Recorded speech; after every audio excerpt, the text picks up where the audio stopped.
So আজিৰ ক্লাছত আমি কালি সানডে যেটো আহিছিল বাজেট এই বাজেটৰ বিষয়ে ডিসকাশন কৰিম আৰু এইটো এপিএসসি সিসি আৰু যিসকলে লাইক আদাৰ আসামৰ লগত ৰিলেটেড হৈ থকা কম্পিটিটিভ এক্সামিনেশনৰ প্ৰিপাৰেচন কৰি আছে তাহাঁতৰ কাৰণে ৰিলেভেন্ট হ'ব। First of all what is budget?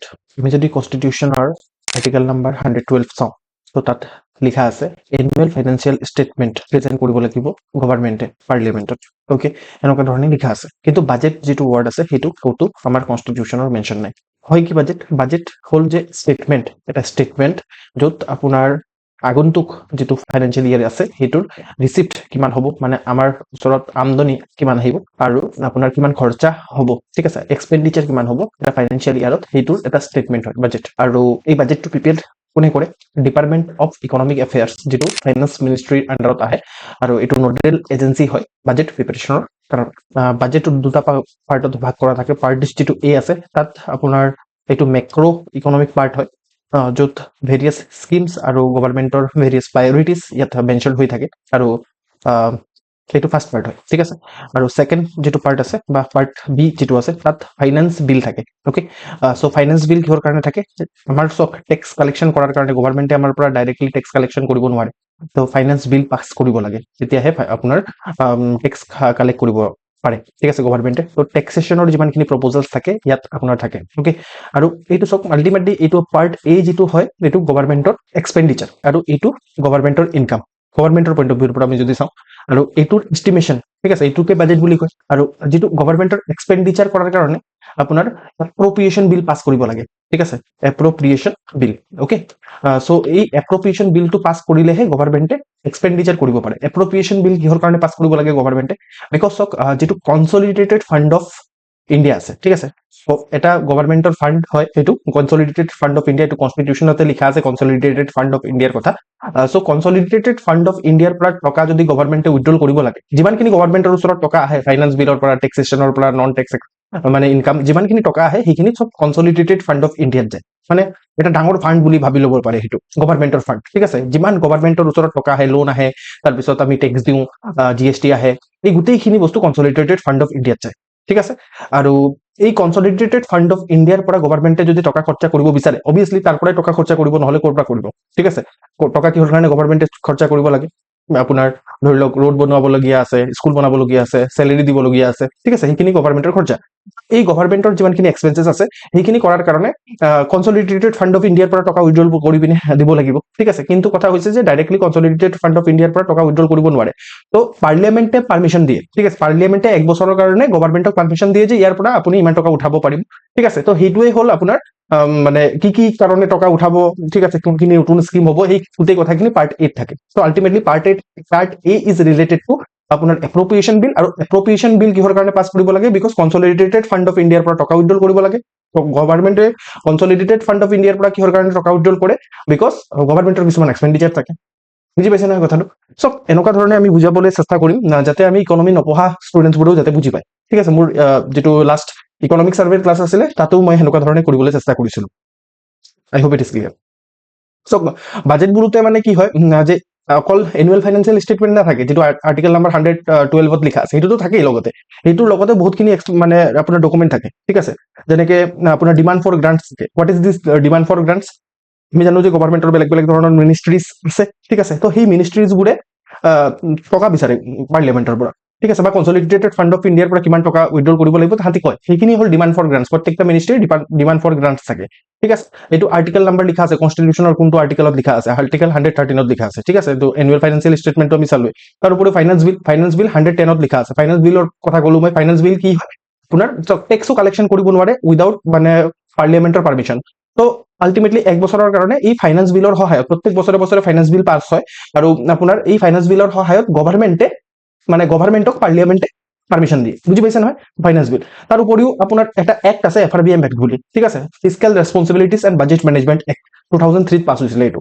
তো ফিস্কেল ৰেছপনচিবিলিটি আৰু বাজেট মেনেজমেণ্ট এক্টত থুলমূলকৈ এইটো কথা লিখা আছে যে গভৰ্ণমেণ্টৰ যিমান ইনকাম হ'ব তাতকৈ বহুত বেছি পৰিমাণে এক্সপেণ্ডিচাৰ কৰিব নোৱাৰিব, মানে, ঠিক আছে, বহুত বেছি এক্সপেণ্ডিচাৰ কৰিব নোৱাৰিব। সেইটো কাৰণে বিকজ ইয়াত ফিস্কেল ৰেছপনচিবিলিটি আৰু বাজেট মেনেজমেণ্ট এক্টত ফিস্কেল যিটো ডেফিচিট, ঠিক আছে, ফিস্কেল ডেফিচিট কাক কয় মই কৈছিলো নহয়, ইনকামৰ পৰা এক্সপেণ্ডিচাৰ মাইনাছ কৰি দিলে, ঠিক আছে।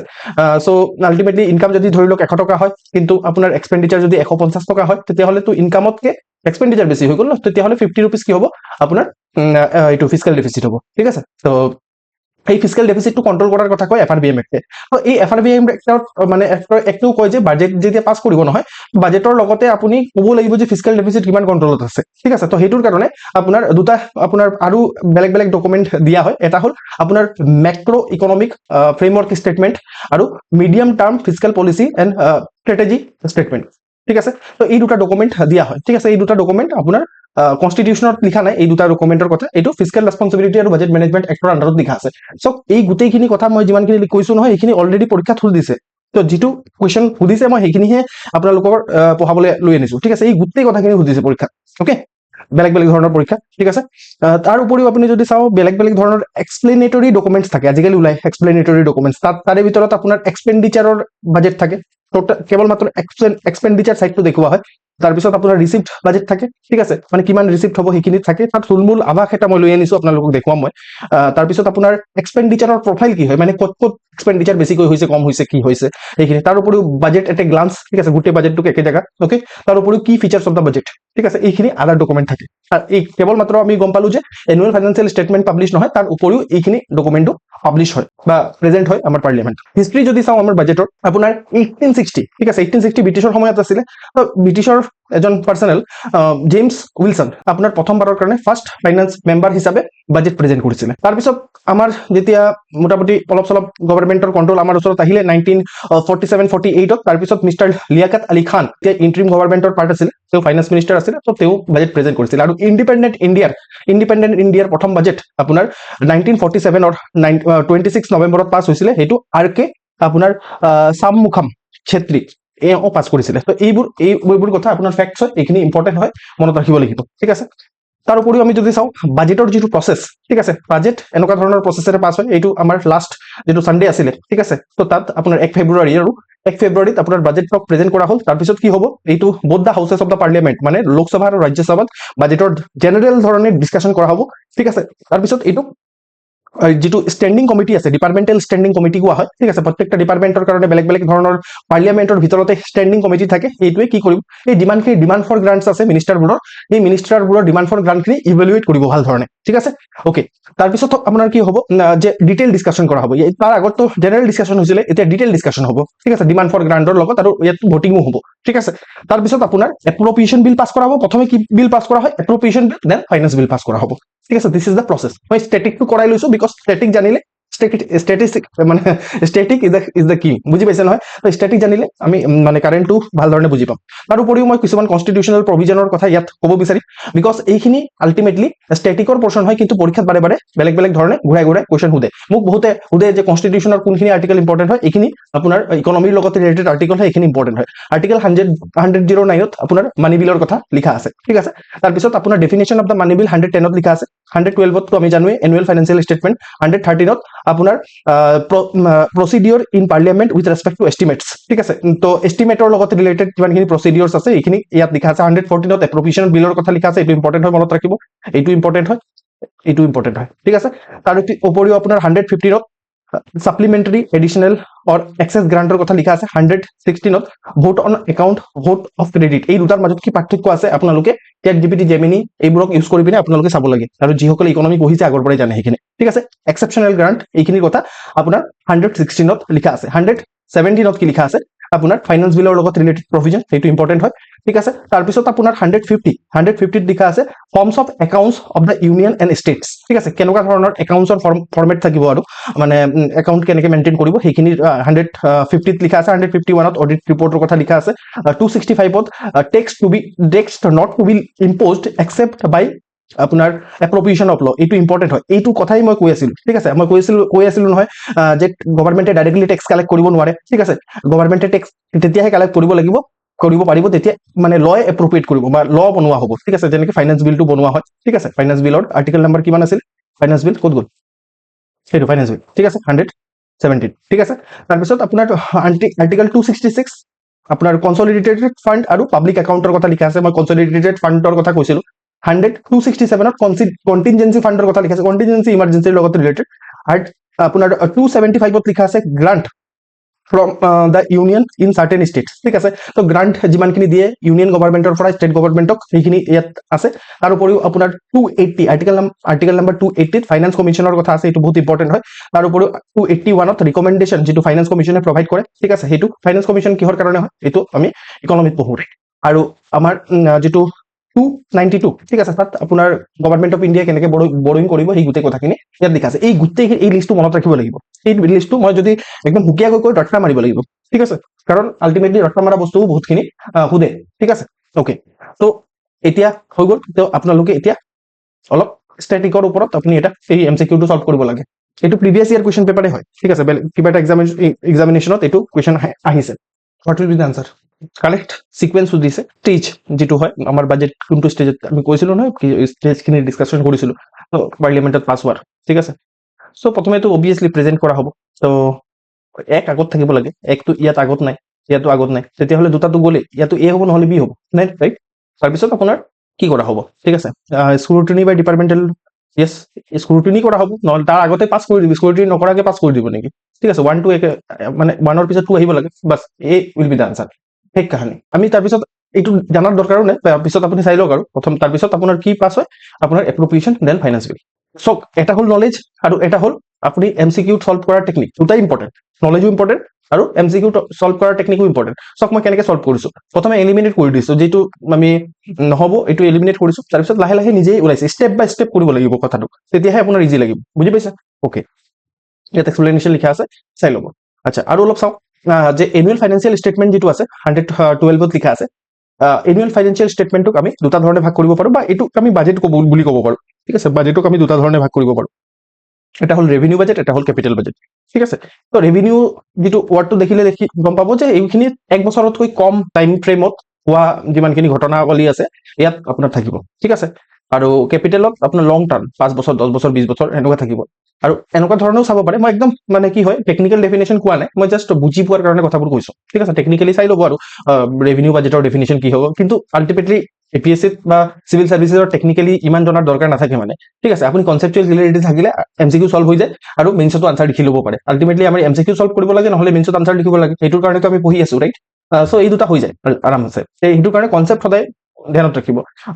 তো ৰেভিনিউৰ কথা কৈ আছিলো, মই ক'লো যে এক বছৰ বা এক বছৰতকৈ কম, ঠিক আছে, কম থকা যিমানখিনি আপোনাৰ ৰিচিপ্ট আৰু এক্সপেণ্ডিচাৰ থাকিব সেইখিনি ৰেভিনিউ পাৰ্টত সোমোৱা হ'ব।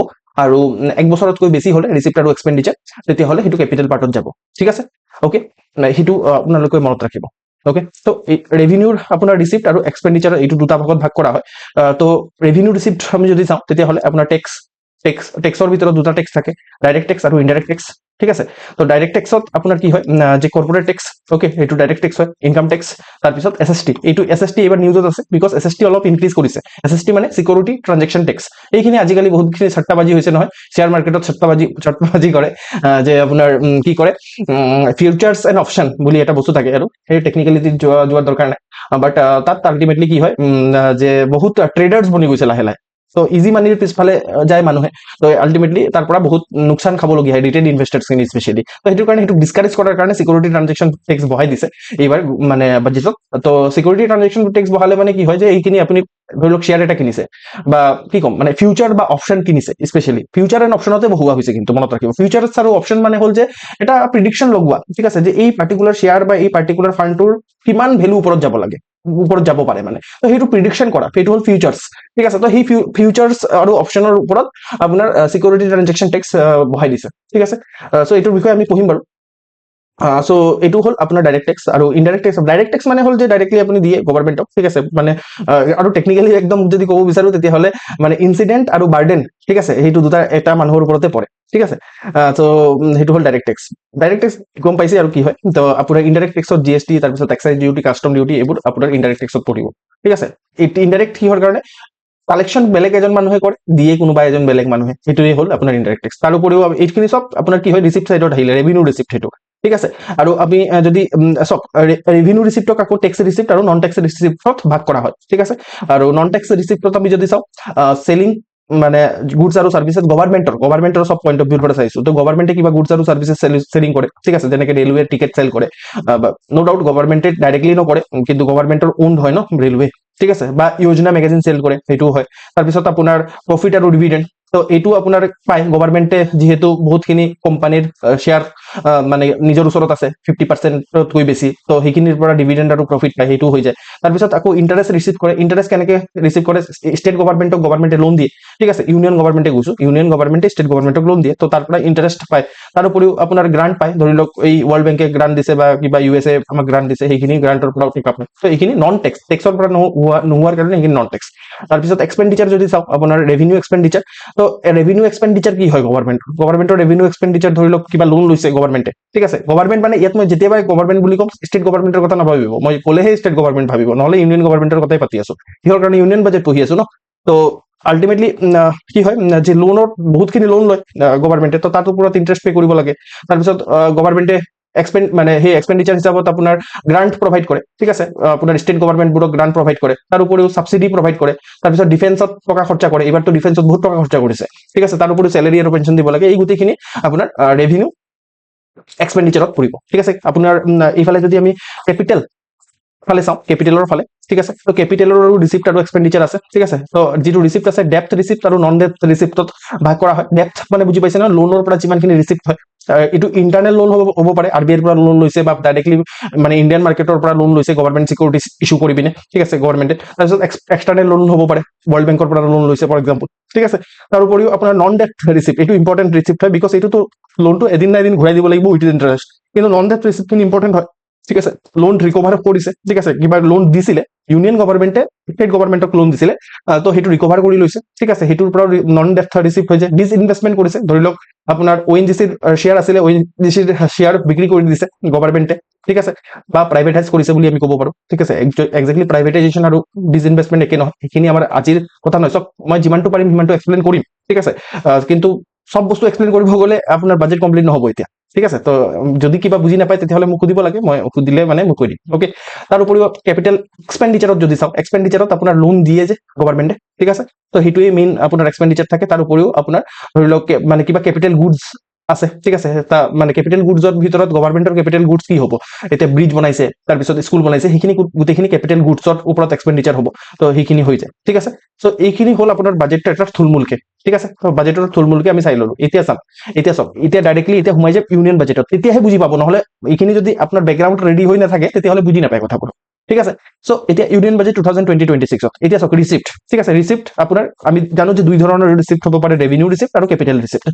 আমি কেৱল মাত্ৰ এইটো চাওক আগৰ বছৰবোৰৰো দিয়া আছে আগৰ বছৰ চাওক এইটো এটা হ'ল একচুৱেল এটা হ'ল বিই মানে হৈছে বাজেট এষ্টিমেটছ ঠিক আছে বাজেট এষ্টিমেট এইটো ৰিভাইজ এষ্টিমেট আৰ মানে হৈছে ৰিভাইজ এষ্টিমেট বুজি পাইছে ৰিভাইজ কৰিছে বাজেট এষ্টিমেট মানে এষ্টিমেট লগোৱা হৈছিলে ঠিক আছে বা এতিয়া যেনেকৈ 2026-27ৰ কাৰণে 2026-2027ৰ কাৰণে মানে 1 এপ্ৰিল 2026ৰ পৰা 31 মাৰ্চ 2027 এইটো ফাইনেন্সিয়েল ইয়াৰ হয় আমি জানো তো এইটো ফাইনেন্সিয়েল ইয়াৰৰ কাৰণে ঠিক আছে ৰেভিনিউ ৰিচিপ্ট গভৰ্ণমেণ্টে কিমান হ'ব বুলি কৈছে আপোনাৰ 35 লাখ কৰোৰ ঠিক আছে 35.3 প্ৰিচাইজলি লাখ কৰোৰ ঠিক আছে চ' আৰু আগৰ বছৰবোৰো দিয়া হৈছিলে ঠিক আছে আগৰ বছৰ যেনেকৈ 2025-26ত এষ্টিমেট কৰা হৈছিলে যে 34 লাখ কৰোৰ আপোনাৰ এইটো হ'ব ঠিক আছে ৰেভিনিউ ৰিচিপ্ট হ'ব কিন্তু আল্টিমেটলি অলপ কম হৈছে 33.4 লাখ কৰোৰ এইবাৰো এনেকুৱা ধৰণৰ এষ্টিমেট কৰা হৈছে কিন্তু এইটো ৰিভাইজ এষ্টিমেট কেতিয়া আহিব নেক্সট ইয়াৰ আহিব যেতিয়া আমি গম পাম যে একচুৱেলি কিমান হ'ল এতিয়াতো আমি এষ্টিমেটহে লগাইছো ঠিক আছে এইটো এষ্টিমেট ভাবিছো আমি এনেকুৱা ধৰণৰ হ'ব পাৰে বুলি গভৰ্ণমেণ্টে ভাবিছে আৰু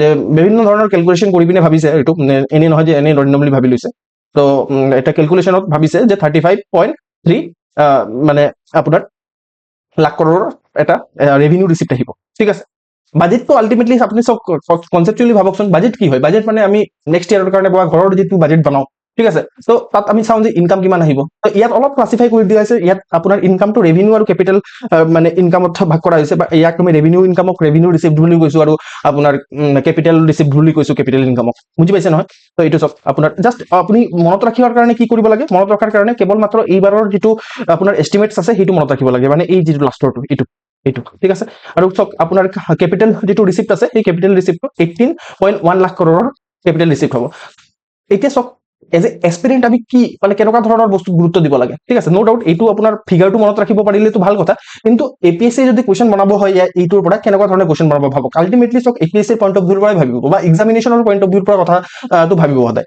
এতিয়া এটা স্টেটমেণ্ট বনিব পাৰে যে আমাৰ ৰেভিনিউ ৰিচিপ্ট বেছি হয়, ঠিক আছে। Revenue receipt is more than capital receipt in the union budget 2026-2027, এইটো এটা স্টেটমেণ্ট হয়, ঠিক আছে।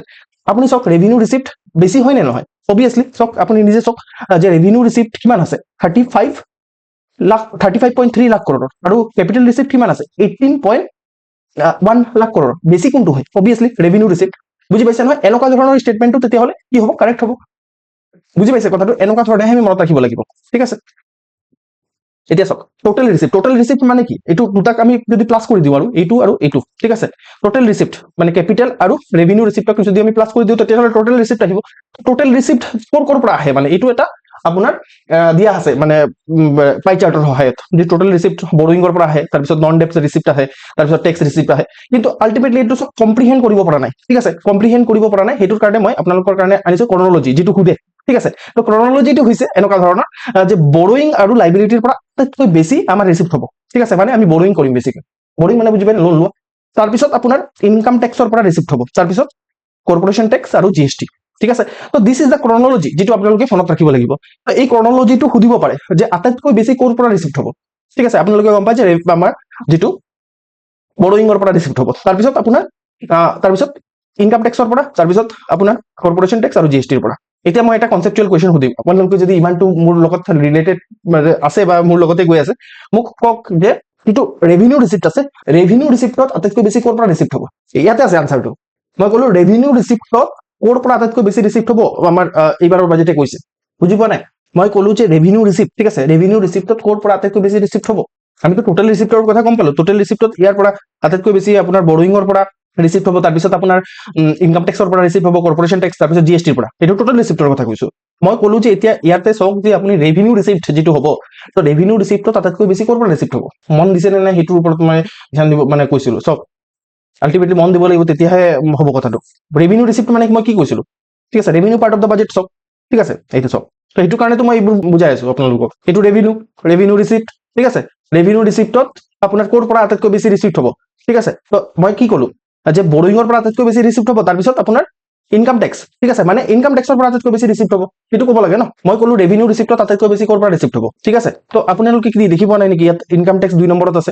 এইটোতো আপোনাৰ কেপিটেল ৰিচিপ্ট হয়, ঠিক আছে। এইটো কেপিটেল, বৰোয়িংটো কেপিটেল ৰিচিপ্ট হয়, আমি জানো কি বৰোয়িং কেপিটেল ৰিচিপ্ট হয়, ঠিক আছে। বৰোয়িং কি, এইটো ডেপ্ট ৰিচিপ্ট। বৰোয়িং মানে বৰোয়িং আৰু ডেপ্ট একেই হয় আল্টিমেটলি। তাৰপিছত ৰেভিনিউ ৰিচিপ্টত এইকেইটা ৰেভিনিউ হয়, গোটেইকেইটা ৰেভিনিউ হয়, ঠিক আছে। এই গোটেইকেইটা 3টা ৰেভিনিউ ৰিচিপ্ট হয়, এই বাকী ওপৰৰটো কেপিটেল ৰিচিপ্ট হয়, ঠিক আছে। এইটো ৰেভিনিউ ৰিচিপ্ট হয়। বুজি পালে নে নাই, নে মাথাৰ ওপৰৰ পৰা গ'ল। ইজ ইট ক্লিয়াৰ যে মই ক'লো যে মই এইটো মানে ৰেভিনিউ ৰিচিপ্ট ক'ৰ পৰা আটাইতকৈ বেছি হ'ব। আপোনালোকে একো ৰেছপন্ড কৰা নাই, তো এইটো কিহৰ কাৰণে ক'ব পৰা নাই আপোনালোকে। তাক মই আপোনালোকক দেখি পোৱা নাই নহয়, ঠিক আছে। মই দেখি পাইছো নেকি, মইতো এটা ৰুমত বন্ধ হৈ পিনে আপোনালোকৰ কম্পিউটাৰৰ আগত কথা পাতি আছো। আপোনালোকে যদি ৰেছপন্ড নকৰে য়েছ নো হেন তেন, তো মই কেনেকৈ গম পাম, ঠিক আছে। অবভিয়াছলি মই চেট বক্সটো সেইটোৰ কাৰণে চাই আছো, মই চেট বক্সটো এইফালে চাই আছো যে মই চেট বক্সকে চাই আছো। তো আপোনালোকে যদি মানে ৰেছপন্ড যদি কয় যে নহয় ছাৰ বুজিয়ে পোৱা নাই একো, মই একেবাৰে বুজাই দিম, ইটছ অ'কে। কিন্তু একো যদি ৰেছপন্ড নকৰে, মই বুজি পাইছে নে নাই পোৱা, মই কেনেকৈ বুজি পাম। কিন্তু আল্টিমেটলি যদি আপুনি মুখেৰে কয়, কোনোবাই মুখেৰে ক'বলৈ লৈছে পটকে, মই এইটো, কিন্তু মই মুখেৰে ক'লে শুনি নাপাওঁ। চব মোৰ কাণত হেডফোন লগা নাই, মোৰ এইটো মাইক, ঠিক আছে। মাইকেদি শুনি নাপায় নহয়, তো সেইটো কাৰণে চেট বক্সটো মই ৰাখিছো, বুজি পাইছে। চক মই একেবাৰে কৈ দিছো, মই যদি মানে আপোনালোকে আনচাৰ দিব পৰা নাই, মে বি বুজি পোৱা নাই চাগে, ঠিক আছে। তো এইটো চক, এইটো হ'ল বাজেট, ৰাইট। তো বাজেটত দুটা ভাগত বাজেট থাকে, ৰেভিনিউ আৰু কেপিটেল, ঠিক আছে।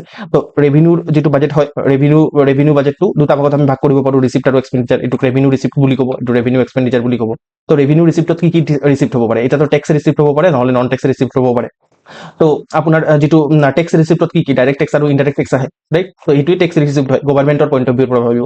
তাৰপিছত নন টেক্স ৰিচিপ্টত এইখিনি নন টেক্স ৰিচিপ্ট হ'ব। তাৰপিছত এক্সপেণ্ডিচাৰ আৰু গভৰ্ণমেণ্টৰ এইখিনি আপোনাৰ এই ৰেভিনিউ এক্সপেণ্ডিচাৰ হ'ব, ঠিক আছে। এইখিনি মই কৈছিলোঁ। আৰু কেপিটেলতো ছেইম হয়, কেপিটেল ৰিচিপ্ট হয় আৰু কেপিটেল এক্সপেণ্ডিচাৰ হয়, ঠিক আছে। এতিয়া এইটোক বুজি লৈ পিনে আমি এইবাৰৰ বাজেটটো চাইছিলোঁ, ঠিক আছে। তো এইবাৰৰ বাজেটত মই কৈছিলোঁ যে টোটেল যিটো ৰিচিপ্ট হয়, মানে কেপিটেল ৰিচিপ্ট আৰু ৰেভিনিউ ৰিচিপ্ট মিলাই পিনে, মানে আপোনাৰ কোনখিনি পৰ্চনৰ কথা কৈছোঁ মই ইয়াত। তো টোটেল ৰিচিপ্ট মানে কি, টোটেল ৰিচিপ্ট মানে এইটো হ'ব, এইটো ৰিচিপ্ট পাৰ্ট, এইটো ৰেভিনিউ ৰিচিপ্ট পাৰ্ট, ঠিক আছে, এইখিনি। আৰু আপোনাৰ কেপিটেল ৰিচিপ্ট পাৰ্ট এইখিনি, এক্সপেণ্ডিচাৰ পাৰ্টখিনিক আমি আঁতৰাই দিছোঁ, এইটো যিটো বক্সৰ ভিতৰত সোমাই আছে, ৰঙা বক্সৰ ভিতৰত। তো এইটো হ'ল টোটেল ৰিচিপ্ট। টোটেল ইয়াত ক্লাছিফাই কৰা হৈছে যে টোটেল ৰিচিপ্ট ক'ৰ পৰা আহিছে, ঠিক আছে। কৈছে যে বৰোয়িঙৰ পৰা, বৰোয়িং মানে ডেপ্টৰ পৰা আহিছে, নন ডেপ্টৰ পৰা ইমানখিনি আহিছে, ঠিক আছে। তাৰপিছত কিমান পাৰ্চেণ্ট আহি আছে আৰু, ঠিক আছে, টোটেল ৰিচিপ্টৰ কিমান পাৰ্চেণ্ট ক'ৰ পৰা আহি আছে সেইখিনি দেখুওৱা হৈছে। তাৰপিছত আপোনাৰ নন টেক্স ৰেভিনিউৰ পৰা ইমান আহিছে, জিএছটিৰ পৰা ইমান আহিছে, চব ইয়াত লিখা আছে। তাৰপিছত আপোনাৰ ইউনিয়ন এক্সাইজ ডিউটিৰ পৰা ইমান আহিছে, কাষ্টম ডিউটিৰ পৰা ইমান আহিছে, ইনকাম টেক্স, ঠিক আছে। তো এনেকুৱা ধৰণে লিখা আছে। তো আমি কেতিয়াও কম্প্ৰিহেণ্ড কৰিব পৰা নাই, তো সেইটোৰ কাৰণে মই কি কৰিছো, ইয়াৰ পৰাই মই কি লিখি লৈছো যে বৰোয়িঙৰ পৰা আটাইতকৈ বেছি আহিছে। চক বৰোয়িঙৰ পাৰ্চেণ্টেজ কিমান, 24%, তাতকৈ বেছি পাৰ্চেণ্টেজ আছে নেকি ক'ৰবাত, নাই, ঠিক আছে। তাৰপিছত ইনকাম টেক্স আছে, ইনকাম টেক্সৰ 21%, ঠিক আছে, তাতকৈ বেছি পাৰ্চেণ্টেজটো নাই। 24%ৰ পিছত ইনকাম টেক্স বেছি কৈ আহিছে। তাৰপিছত আপোনাৰ কৰ্পৰেশ্যন টেক্স 18%ৰ কৰ্পৰেশ্যন, টোটেল যিমান ৰিচিপ্ট হৈছে তাৰে 18% কৰ্পৰেশ্যন টেক্স হয়। তাৰপিছত আপোনাৰ আহিছে জিএছটি, ঠিক আছে, জিএছটি ক'ত গ'ল, জিএছটি এইটো 15%। কথাটো তাৰ পিছৰখিনি আমাৰ কাৰণে ইম্পৰ্টেণ্ট হয়, ইৰিলিভেণ্ট হয়। তো এইটো হ'ল আপোনাৰ ক্ৰনলজি। তো এই ক্ৰনলজিটো আমি মনত ৰাখিব লাগে, পৰীক্ষাত কুৱেশ্যন সুধিব পাৰে যে টোটেল ৰিচিপ্টত আমাৰ আটাইতকৈ টকা ক'ৰ পৰা বেছিকৈ ৰিচিপ্ট হয়, বুজি পালে? অ'কে, তো এতিয়া চাওক, মই এটা ফটকে কনচেপচুৱেল ক্লিয়াৰিটি হৈছে নে নাই, বুজি পাইছে নে নাই সেইটো চোৱাৰ কাৰণে মই এটা কুৱেশ্যন সুধিছিলো। মই কুৱেশ্যনটো সুধিছিলো যে আমাৰ এইটোতো টোটেল ৰিচিপ্টৰ ক্ৰনলজি হয়। টোটেল ৰিচিপ্টতো আপোনাৰ ৰেভিনিউ সোমাই আছে আৰু কেপিটেলো সোমাই আছে। ৰেভিনিউ ৰিচিপ্ট আৰু কেপিটেল ৰিচিপ্ট দুটাই সোমাই আছে।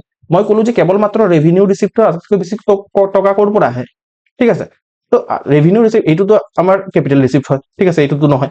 তো আল্টিমেটলি ৰেভিনিউ ৰিচিপ্টত তাৰপিছত ইনকাম টেক্স আহিছে, ইনকাম টেক্স ৰেভিনিউ ৰিচিপ্ট হয়, তাৰপিছত কৰ্পৰেশ্যন টেক্স হয়, তাৰপিছত জিএছটি হয়। তো এই তিনিটাতো ৰেভিনিউ ৰিচিপ্টে হয়। মই ক'লো যে আটাইতকৈ বেছি ৰেভিনিউ ৰিচিপ্টত ক'ৰ পৰা টকা আহিব, ইনকাম টেক্সৰ পৰা টকা আহিব। এতিয়া বুজি পাইছে নে এতিয়াও বুজি পোৱা নাই? এইটো চাওঁ, এতিয়া ইয়াত তিনিটা বস্তু আছে, ঠিক আছে। তো এইটো হ'ল চেণ্টাৰৰ নেট টেক্স ৰেভিনিউ, মানে কিমান চব বস্তু মাইনাছ কৰি পিনে টেক্স কিমান আহে, আৰু এইটো কিমান, এইটো কালাৰৰ সহায়ত দেখুওৱা হৈছে, দিছ ইজ দ্য কালাৰ, ঠিক আছে। আমি দেখি পাইছো যে নেট টেক্স ৰেভিনিউ লাহে লাহে বাঢ়ি গৈ আছে, ঠিক আছে।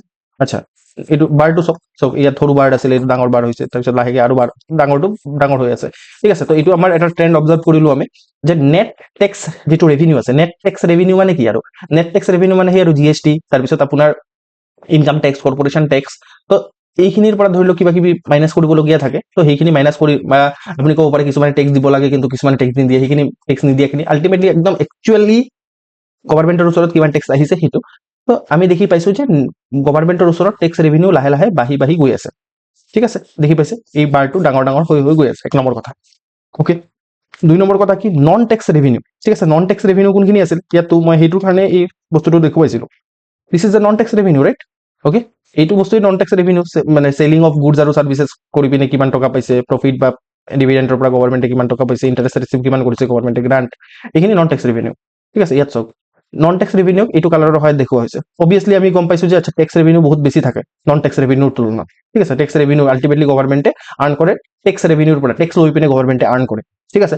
চ' কিন্তু আল্টিমেটলি নন টেক্সৰ পৰা যিমান পায় কিন্তু বাঢ়ি গৈ আছে, ঠিক আছে, বাঢ়ি গৈ আছে, ঠিক আছে। ইয়াত অলপ কমিছে বাৰু, অলপ মানে কমিছে, বাই দ্য ৱে এনেই এটা ইনক্ৰিজিং ট্ৰেণ্ডে আছে, ঠিক আছে। এই ট্ৰেণ্ডবোৰেহে বহুতে, ঠিক আছে। অ'কে, তাৰপিছত এই যে কলা কালাৰৰ যিটো আপোনাৰ লাইন আছে, সেইটো কি হয়, সেইটো হ'ল নন ডেপ্ট কেপিটেল ৰিচিপ্ট। নন ডেপ্ট কেপিটেল ৰিচিপ্ট কিহৰ কাৰণে ইম্পৰ্টেণ্ট, কেপিটেল ৰিচিপ্টটো আমি গম পাওঁ, ডেপ্ট ৰিচিপ্ট আৰু আমাৰ নন ডেপ্ট ৰিচিপ্ট থাকে। তো নন ডেপ্ট ৰিচিপ্ট সেইটো কাৰণে ইম্পৰ্টেণ্ট হয়, বিকজ যিটো ডেপ্ট ৰিচিপ্ট থাকে কেপিটেল পাৰ্টত, কেপিটেল ৰিচিপ্টৰ যিটো ডেপ্ট ৰিচিপ্ট থাকে, ডেপ্টটো লোন হয়, ঠিক আছে। ডেপ্ট মানে কি হয়, লোন হয়। তো লোনটো কনচিডাৰ কৰিতো লাভ নাই, লোনটো এদিন না এদিন ঘূৰাই দিব লাগিব, উইথ ইণ্টাৰেষ্ট ঘূৰাই দিব লাগিব। তো নন ডেপ্ট ৰিচিপ্টটো আমাৰ কাৰণে ইম্পৰ্টেণ্ট হয়, ঠিক আছে। তো আমি দেখি পাইছো যে নন ডেপ্ট ৰিচিপ্টটো বাঢ়ি গৈ আছে, ভাল কথা এইটো। তো নন ডেপ্ট ৰিচিপ্ট ভাল কথা নে, বাহা অবভিয়াছলি ভাল কথা। নন ডেপ্ট ৰিচিপ্ট বাহাটো ভাল কথা, কেপিটেল ৰিচিপ্ট হয়, কেপিটেল ৰিচিপ্ট হলে মানে ভাল কথা, নহলে ৰেভিনিউ ৰিচিপ্ট হলে মানে আহিলে যায় এনেকুৱা ধৰণৰ কথা থাকে ৰেভিনিউ ৰিচিপ্টে। কিন্তু আপোনাৰ কেপিটেল ৰিচিপ্ট হলে ভাল কথা, কিন্তু কেপিটেল ৰিচিপ্টতে ডেপ্ট ৰিচিপ্টটো সোমাই আছে নহয়, তো ডেপ্ট ৰিচিপ্টটো ঘূৰাই দিব লাগিব আকৌ। এতিয়া ৰিচিপ্ট হৈছে বাৰু, ঠিক আছে, এতিয়া ৰিচিপ্ট হৈছে গভৰ্ণমেণ্টৰ, কিন্তু আকৌ ঘূৰাই দিব লাগিব নহয়। তো নন ডেপ্ট ৰিচিপ্ট আমাৰ কাৰণে ইম্পৰ্টেণ্ট হয়। তো এইটো আমি দেখি পাইছো যে এইটো ইনক্ৰিজিং ট্ৰেণ্ডত আছে, বুজি পালে?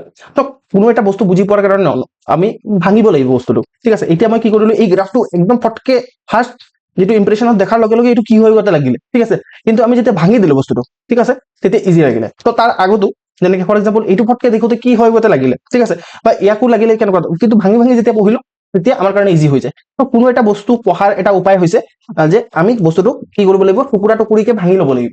যেনেকে মাউণ্টেনিয়াৰ্ছ যিমানখিনি আছে নহয়, এভাৰেষ্টত মাউণ্টেনিয়াৰ্ছবোৰে মাউণ্টেইন, আল্টিমেটলি প্ৰথমে এভাৰেষ্টত চাই নিদিয়ে পুৰা ডাইৰেক্টলি তাত যাম বুলি, সৰু সৰু ঠিক আছে বেছ মানে বেছ কেম্প বুলি কয় তাক ঠিক আছে বেছ কেম্পৰ পৰা ওপৰত যায় অলপ জেগাত যায় ওপৰত তাৰপিছত আকৌ ওপৰত যায় এনেকুৱা ধৰণে হয় বস্তুটো ইয়াতো এপ্লাই হয় মহাতো এপ্লাই হয় তো ভাঙি ভাঙি দিলে আমাৰ কি হয় বস্তুটো ইজি হৈ যায় বুঝা যিটো টেক্সৰ কথা যিহেতু পঢ়ি আছো তো দুটা ইম্পৰ্টেণ্ট নোট টুৱাৰ্ড দি কথা হৈছে যে নতুনকৈ ইনকাম টেক্স এক্ট পাছ কৰা হৈছিলে আগৰ এক্টটো আছিলে 1961 এক্ট ঠিক আছে এইটো বহুত ৰিডান্ডেন্ট হৈ গৈছে একদম আউটডেটেড হৈ গৈছিলে এইটো পুৰা বন্ধ কৰি দিছে আৰু বন্ধ কৰি পিনে 2020-25 লাষ্ট ইয়াৰত এটা নতুন ইনকাম টেক্স এক্ট পাছ কৰিছে ঠিক আছে তো ওল্ড টেক্সক মানে ওভাৰঅল মানে কৰি পিনে নতুন টেক্স পাছ কৰিছে আৰু এইটো কি হ'ব ইমপ্লিমেণ্ট হ'ব 1 এপ্ৰিলৰ পৰা ঠিক আছে 2026 ইমপ্লিমেণ্ট 1 এপ্ৰিলৰ পৰা এইটো টেক্স মানে এইটো এক্ট ইমপ্লিমেণ্ট হৈ যাব ঠিক আছে এইটোৰ কথাটো মই অলৰেডি ক'লো এছএছটি হাইক কৰিছে এছএছটি মানে সিকিউৰিটি ট্ৰানজেকশ্যন টেক্স মানে সিকিউৰিটি কি বস্তু হয় এইটো বন্দুক লৈ থাকে যে সেইটো সিকিউৰিটি নহয় ইয়াত সিকিউৰিটি মানে হ'ল যে ফাইনেন্সিয়েল ইনষ্ট্ৰুমেণ্টক সিকিউৰিটি বুলি কয় শ্বেয়াৰ ডিবেঞ্চাৰ সেইবোৰ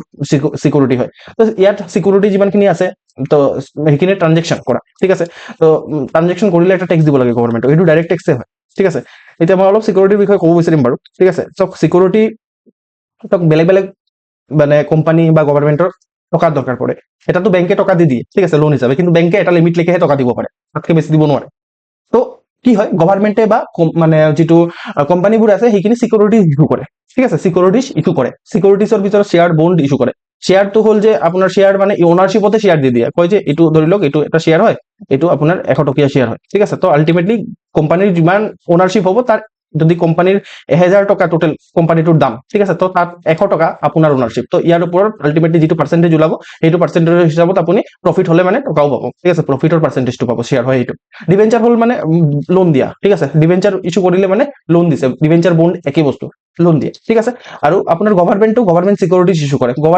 গভৰ্ণমেণ্ট সিকিউৰিটিজ কিহৰ কাৰণে ইছ্যু কৰে বেংকৰ পৰাতো যিমান পাৰে ইমানটো লোন লয় গভৰ্ণমেণ্টে আৰবিআইৰ পৰা কিন্তু আপোনাৰ মাৰ্কেটৰ পৰাও লয় গভৰ্ণমেণ্ট সিকিউৰিটিজ ইছ্যু কৰি পিনে সেইটো মানে গভৰ্ণমেণ্টে লোন লৈ আছে আপোনাক ঘূৰাই দিব সেইটো উইথ ইণ্টাৰেষ্ট ঘূৰাই দিব ঠিক আছে এই যিমানখিনি সিকিউৰিটিজৰ কথা ক'লো specially government securities share debenture bond সেইখিনিৰ ওপৰত এটা টেক্স লাগে that is called security transaction tax ঠিক আছে সেইটো আপুনি যদি কিনে বা বিক্ৰী কৰে তেতিয়াহ'লে সিকিউৰিটি ট্ৰানজেকশ্যন টেক্স দিব লাগে ট্ৰানজেকশ্যন হ'লেই দিব লাগিব মানে প্ৰফিট হওক লছ হওক সেইটোৰ কথা নহয় ট্ৰানজেকশ্যন হ'লেই মানে টেক্সটো দিব লাগিব তো এইটোত স্পেচিয়েলি ফিউচাৰ্ছৰ ওপৰত ফিউচাৰ্ছ আৰু অপশ্যন মই ক'লো যে এইটো ধৰি লওক এটাতো শ্বেয়াৰ হয় ডাইৰেক্ট শ্বেয়াৰৰ দাম ফিউচাৰ্ছ হৈছে বেলেগ বস্তু ফিউচাৰ্ছ অলপ মানে এই পাৰ্টিকুলাৰ এটা শ্বেয়াৰ আছে ফৰ এক্সাম্পল টাটা মটৰছৰ শ্বেয়াৰ আছে তো টাটা মটৰৰ এটা ফিউচাৰ্ছ ওলাব পাৰে ফিউচাৰ্ছ মানে হৈছে টাটা মটৰৰ শ্বেয়াৰ ইন ফিউচাৰ কিমান ওপৰত যাব পাৰে বা তলত আহিব পাৰে তো এইটো এটা কন্ট্ৰেক্ট টাইপৰ এটা আৰু এটা ইয়াৰ ডিৰাইভেটিভ ইনষ্ট্ৰুমেণ্ট হয় এইটো ফিউচাৰ্ছ আৰু অপশ্যন ডিৰাইভেটিভ হয় তাত একচুৱেল কোনো ভেলু নাই ঠিক আছে কিন্তু সি বেলেগৰ পৰা ভেলু ডিৰাইভ কৰিছে ভেলু কাৰ পৰা ডিৰাইভ কৰিছে টাটা মটৰছৰ শ্বেয়াৰৰ পৰা ভেলু ডিৰাইভ কৰিছে কিমান ওপৰত যাব তলত যাব এইটো হ'ল ফিউচাৰ কিন্তু এইখিনি বহুত ৰিস্কি হয় ঠিক আছে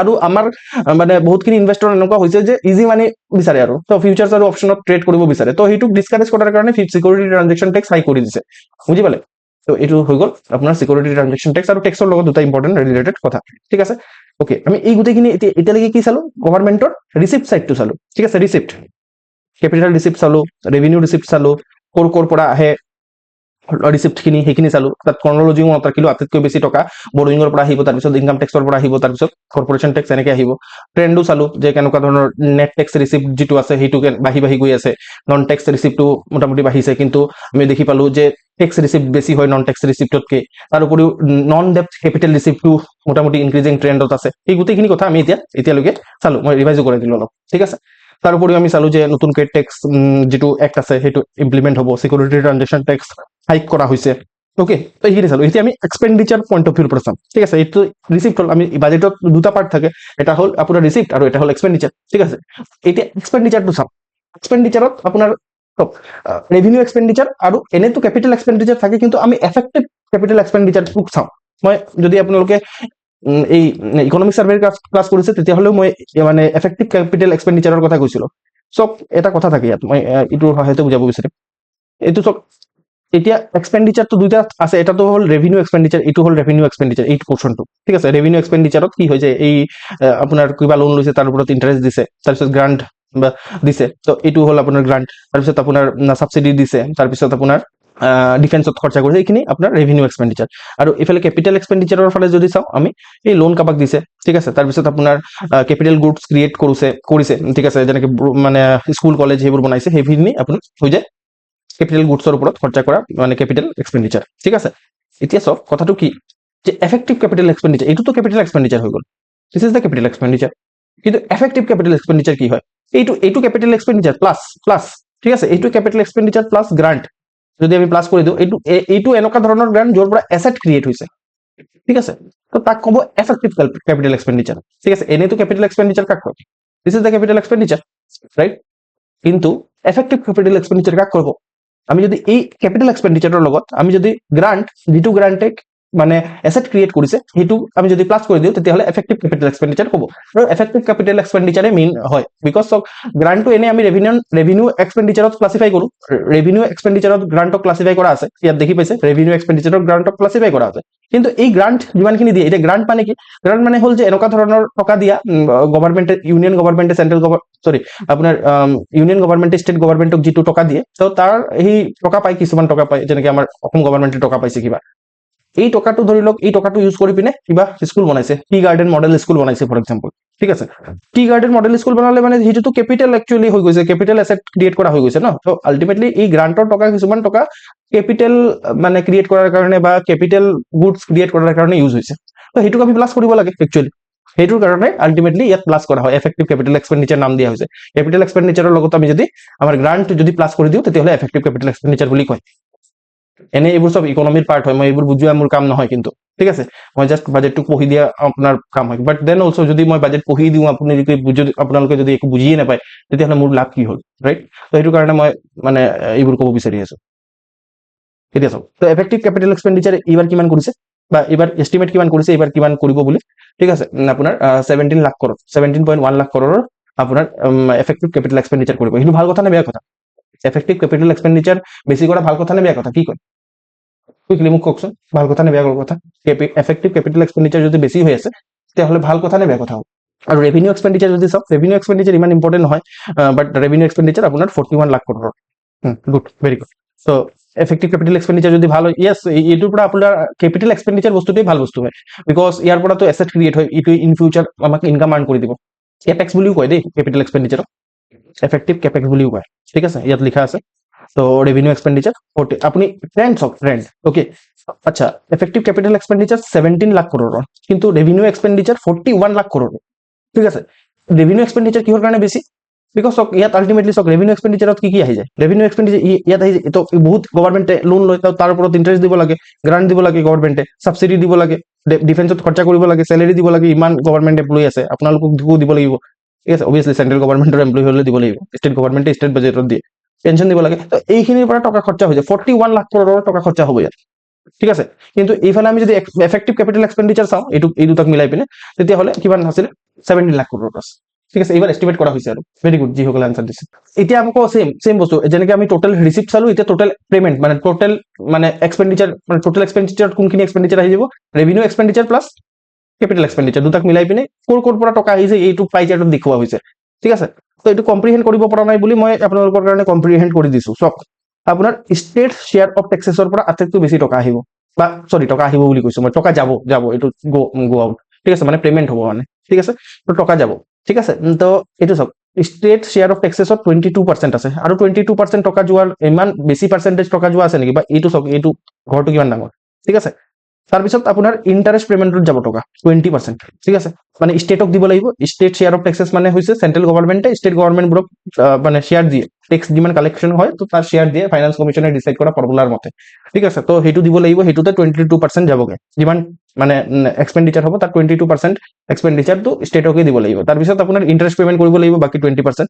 তাৰপিছত চেন্ট্ৰেল ছেক্টৰ স্কিম, ঠিক আছে, চেন্ট্ৰেল ছেক্টৰ স্কিমত যাব 17%, আৰু তাৰপিছত হ'ব ডিফেন্সত, ঠিক আছে। তো ডিফেন্সত যাব, বুজি পাইছে? এই ক্ৰনলজিটো মনত ৰাখিব লাগিব, এক্সামিনেশ্যনত কুৱেশ্যন সুধিব যে এই মানে কোনটো জেগাত মানে এক্সপেন্ডিচাৰ বেছি হ'ব। এতিয়া মই আকৌ সুধিম, ঠিক আছে। কি সুধিম ৰ'ব, মই কুৱেশ্যনটো বনাব দিয়ক, ঠিক আছে। মোক কওক যে আপোনাৰ আটাইতকৈ বেছি ৰেভিনিউ এক্সপেন্ডিচাৰ ক'ৰ পৰা যাব? আটাইতকৈ বেছি ৰেভিনিউ এক্সপেন্ডিচাৰ ক'ৰ পৰা হ'ব এইবাৰৰ বাজেটৰ মতে? আটাইতকৈ বেছি ৰেভিনিউ এক্সপেন্ডিচাৰ ক'ৰ পৰা হ'ব? Very good, state share of taxes, ঠিক আছে। ইয়াত চাওক, মই ক'লো ৰেভিনিউ এক্সপেন্ডিচাৰ, আটাইতকৈ বেছি ৰেভিনিউ এক্সপেন্ডিচাৰ ক'ৰ পৰা হ'ব? আপুনি ইয়াত টেক্স লিখা নাই, কিন্তু আল্টিমেটলি টেক্সটো ক'ত আহিব? ইয়াত যদি ৰিচিপ্টটো টেক্সটো ইয়াত আছে, তো ইয়াতো টেক্স হ'ব ন, ঠিক আছে। ইমানটো মাথা লগাব লাগিব। চক APSCত বা যিকোনো ধৰণৰ কম্পিটিটিভ এক্সামিনেশ্যনত ন, একদম বানা হোৱা কুৱেশ্যন নাহে। মই যেনেকুৱা ধৰণৰ কুৱেশ্যন সুধিছো ন, ফটকে ইণ্টাৰপ্ৰিটেশ্যন কৰিব লাগিব। আচ্ছা, ফটকে এতিয়াতো এইটো দিয়া নাথাকিব, যেনেকে মই ইয়াত দিয়া থকা বস্তুটোক লাষ্ট যিটো কুৱেশ্যন সুধিছিলে, মই দিয়া থকা বস্তুটোকে সুধিছিলো, ঠিক আছে। কিন্তু দিয়া নাথাকিব পাৰে, ইয়াত আপোনাৰ চব টেক্সট যিটো শ্বেয়াৰ দিব লাগে এইটো নিলিখাও থাকিব পাৰে, কিন্তু আপুনি বুজি পাব লাগিব কথাটো, মাথাত ক্লিক কৰাব লাগিব যে যাৰ যাৰ ক্লিক হৈছে ভাল কথা, বুজি পালে নে নাই?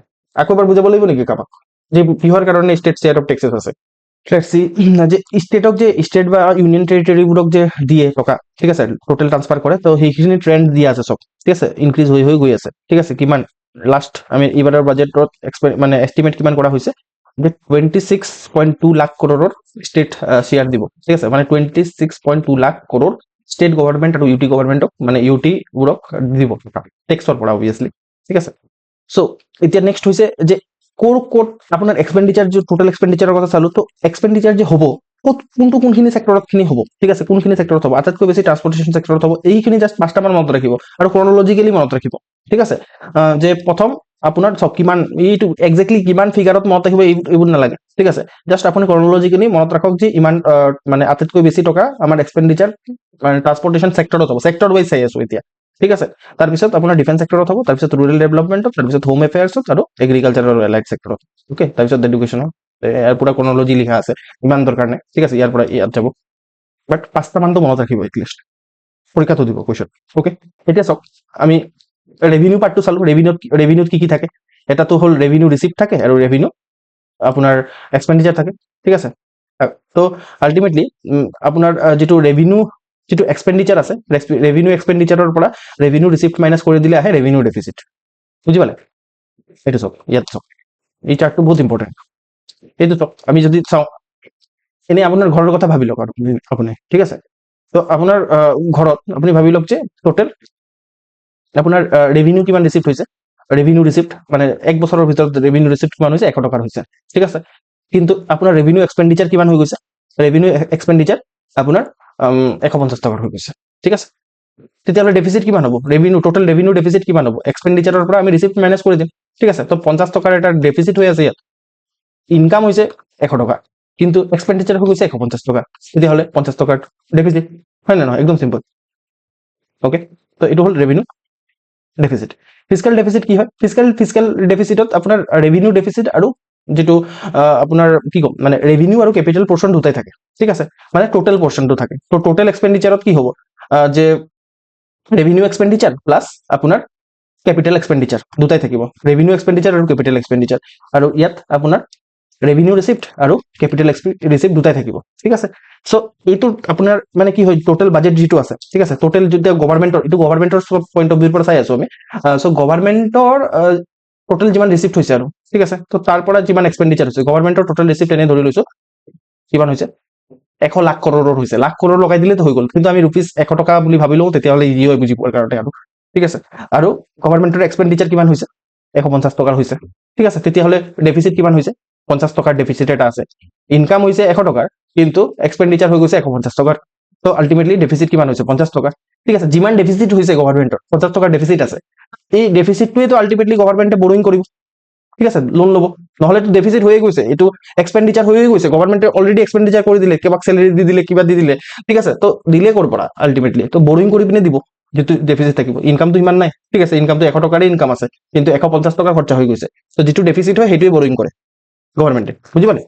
তাৰপিছত এফেক্টিভ আপোনাৰ ৰেভিনিউ ডেফিচিট কি হয়, এফেক্টিভ ৰেভিনিউ ডেফিচিট মানে হৈছে যে আপুনি যিমান ৰেভিনিউ ডেফিচিট আছে, তো যিমান ৰেভিনিউ ডেফিচিট এইটো ৰেভিনিউ এক্সপেণ্ডিচাৰৰ পৰা ৰেভিনিউ ৰিচিপ্ট মাইনাছ কৰিলে ৰেভিনিউ ডেফিচিট ওলায়, এই ৰেভিনিউ ডেফিচিটৰ পৰা আমি যদি গ্ৰান্ট যিটো আছে, সেই গ্ৰান্ট যোৰ পৰা কেপিটেল এছেট ক্ৰিয়েট হৈছে সেইটোকো যদি মাইনাছ কৰি দিওঁ, তেতিয়াহ'লে আপোনাৰ ৰেভিনিউ এফেক্টিভ ৰেভিনিউ ডেফিচিট ওলায়, বুজি পালে? এইখিনি চব পৰীক্ষাত আহিব কুৱেশ্যন, এই লাষ্ট ইয়াৰো আহিছিলে, লাষ্ট ইয়াৰটো APSC এনেকুৱা ধৰণৰ কুৱেশ্যন সুধিছে য'ত আপোনাৰ কেলকুলেশ্যন অলপ সৰু এটা কেলকুলেশ্যন কৰিব দিছে, ঠিক আছে, যাৰ কনচেপচুৱেল ক্লিয়াৰিটি নাই তাৰ মানে তাৰ দ্বাৰা নহ'ব এইটো কেলকুলেশ্যন, ঠিক আছে, সৰু কেলকুলেশ্যন, ইমান নহয় একদম চিচেৰৰ টাইপৰ কেলকুলেশ্যন কৰিব দিয়া নাই, জাষ্ট কনচেপচুৱেল ক্লিয়াৰিটি আছে নে নাই চোৱাৰ কাৰণে দিছে, কিন্তু এনেকুৱা ধৰণৰ কুৱেশ্যন ট্ৰেণ্ড বাঢ়িব ইন ফিউচাৰ, আৰু বহুতে ভাবিছিলে যে আপোনাৰ ইকনমিৰ পৰা কুৱেশ্যনে নাহে APSCত, ঠিক আছে। তো এইবাৰ চাব কিমানটা ইকনমিৰ পৰা আহিছে আৰু কেনেকুৱা লেভেলৰ কুৱেশ্যন আহিছে, ঠিক আছে, সেইটো লেভেলৰ কুৱেশ্যন চব বহুত ইভেন মানে আহিলেতো কোনো নোৱাৰে, ঠিক আছে, কিন্তু আল্টিমেটলি এইবোৰ কথাটো চবে পঢ়ি যায়, তো সেইটো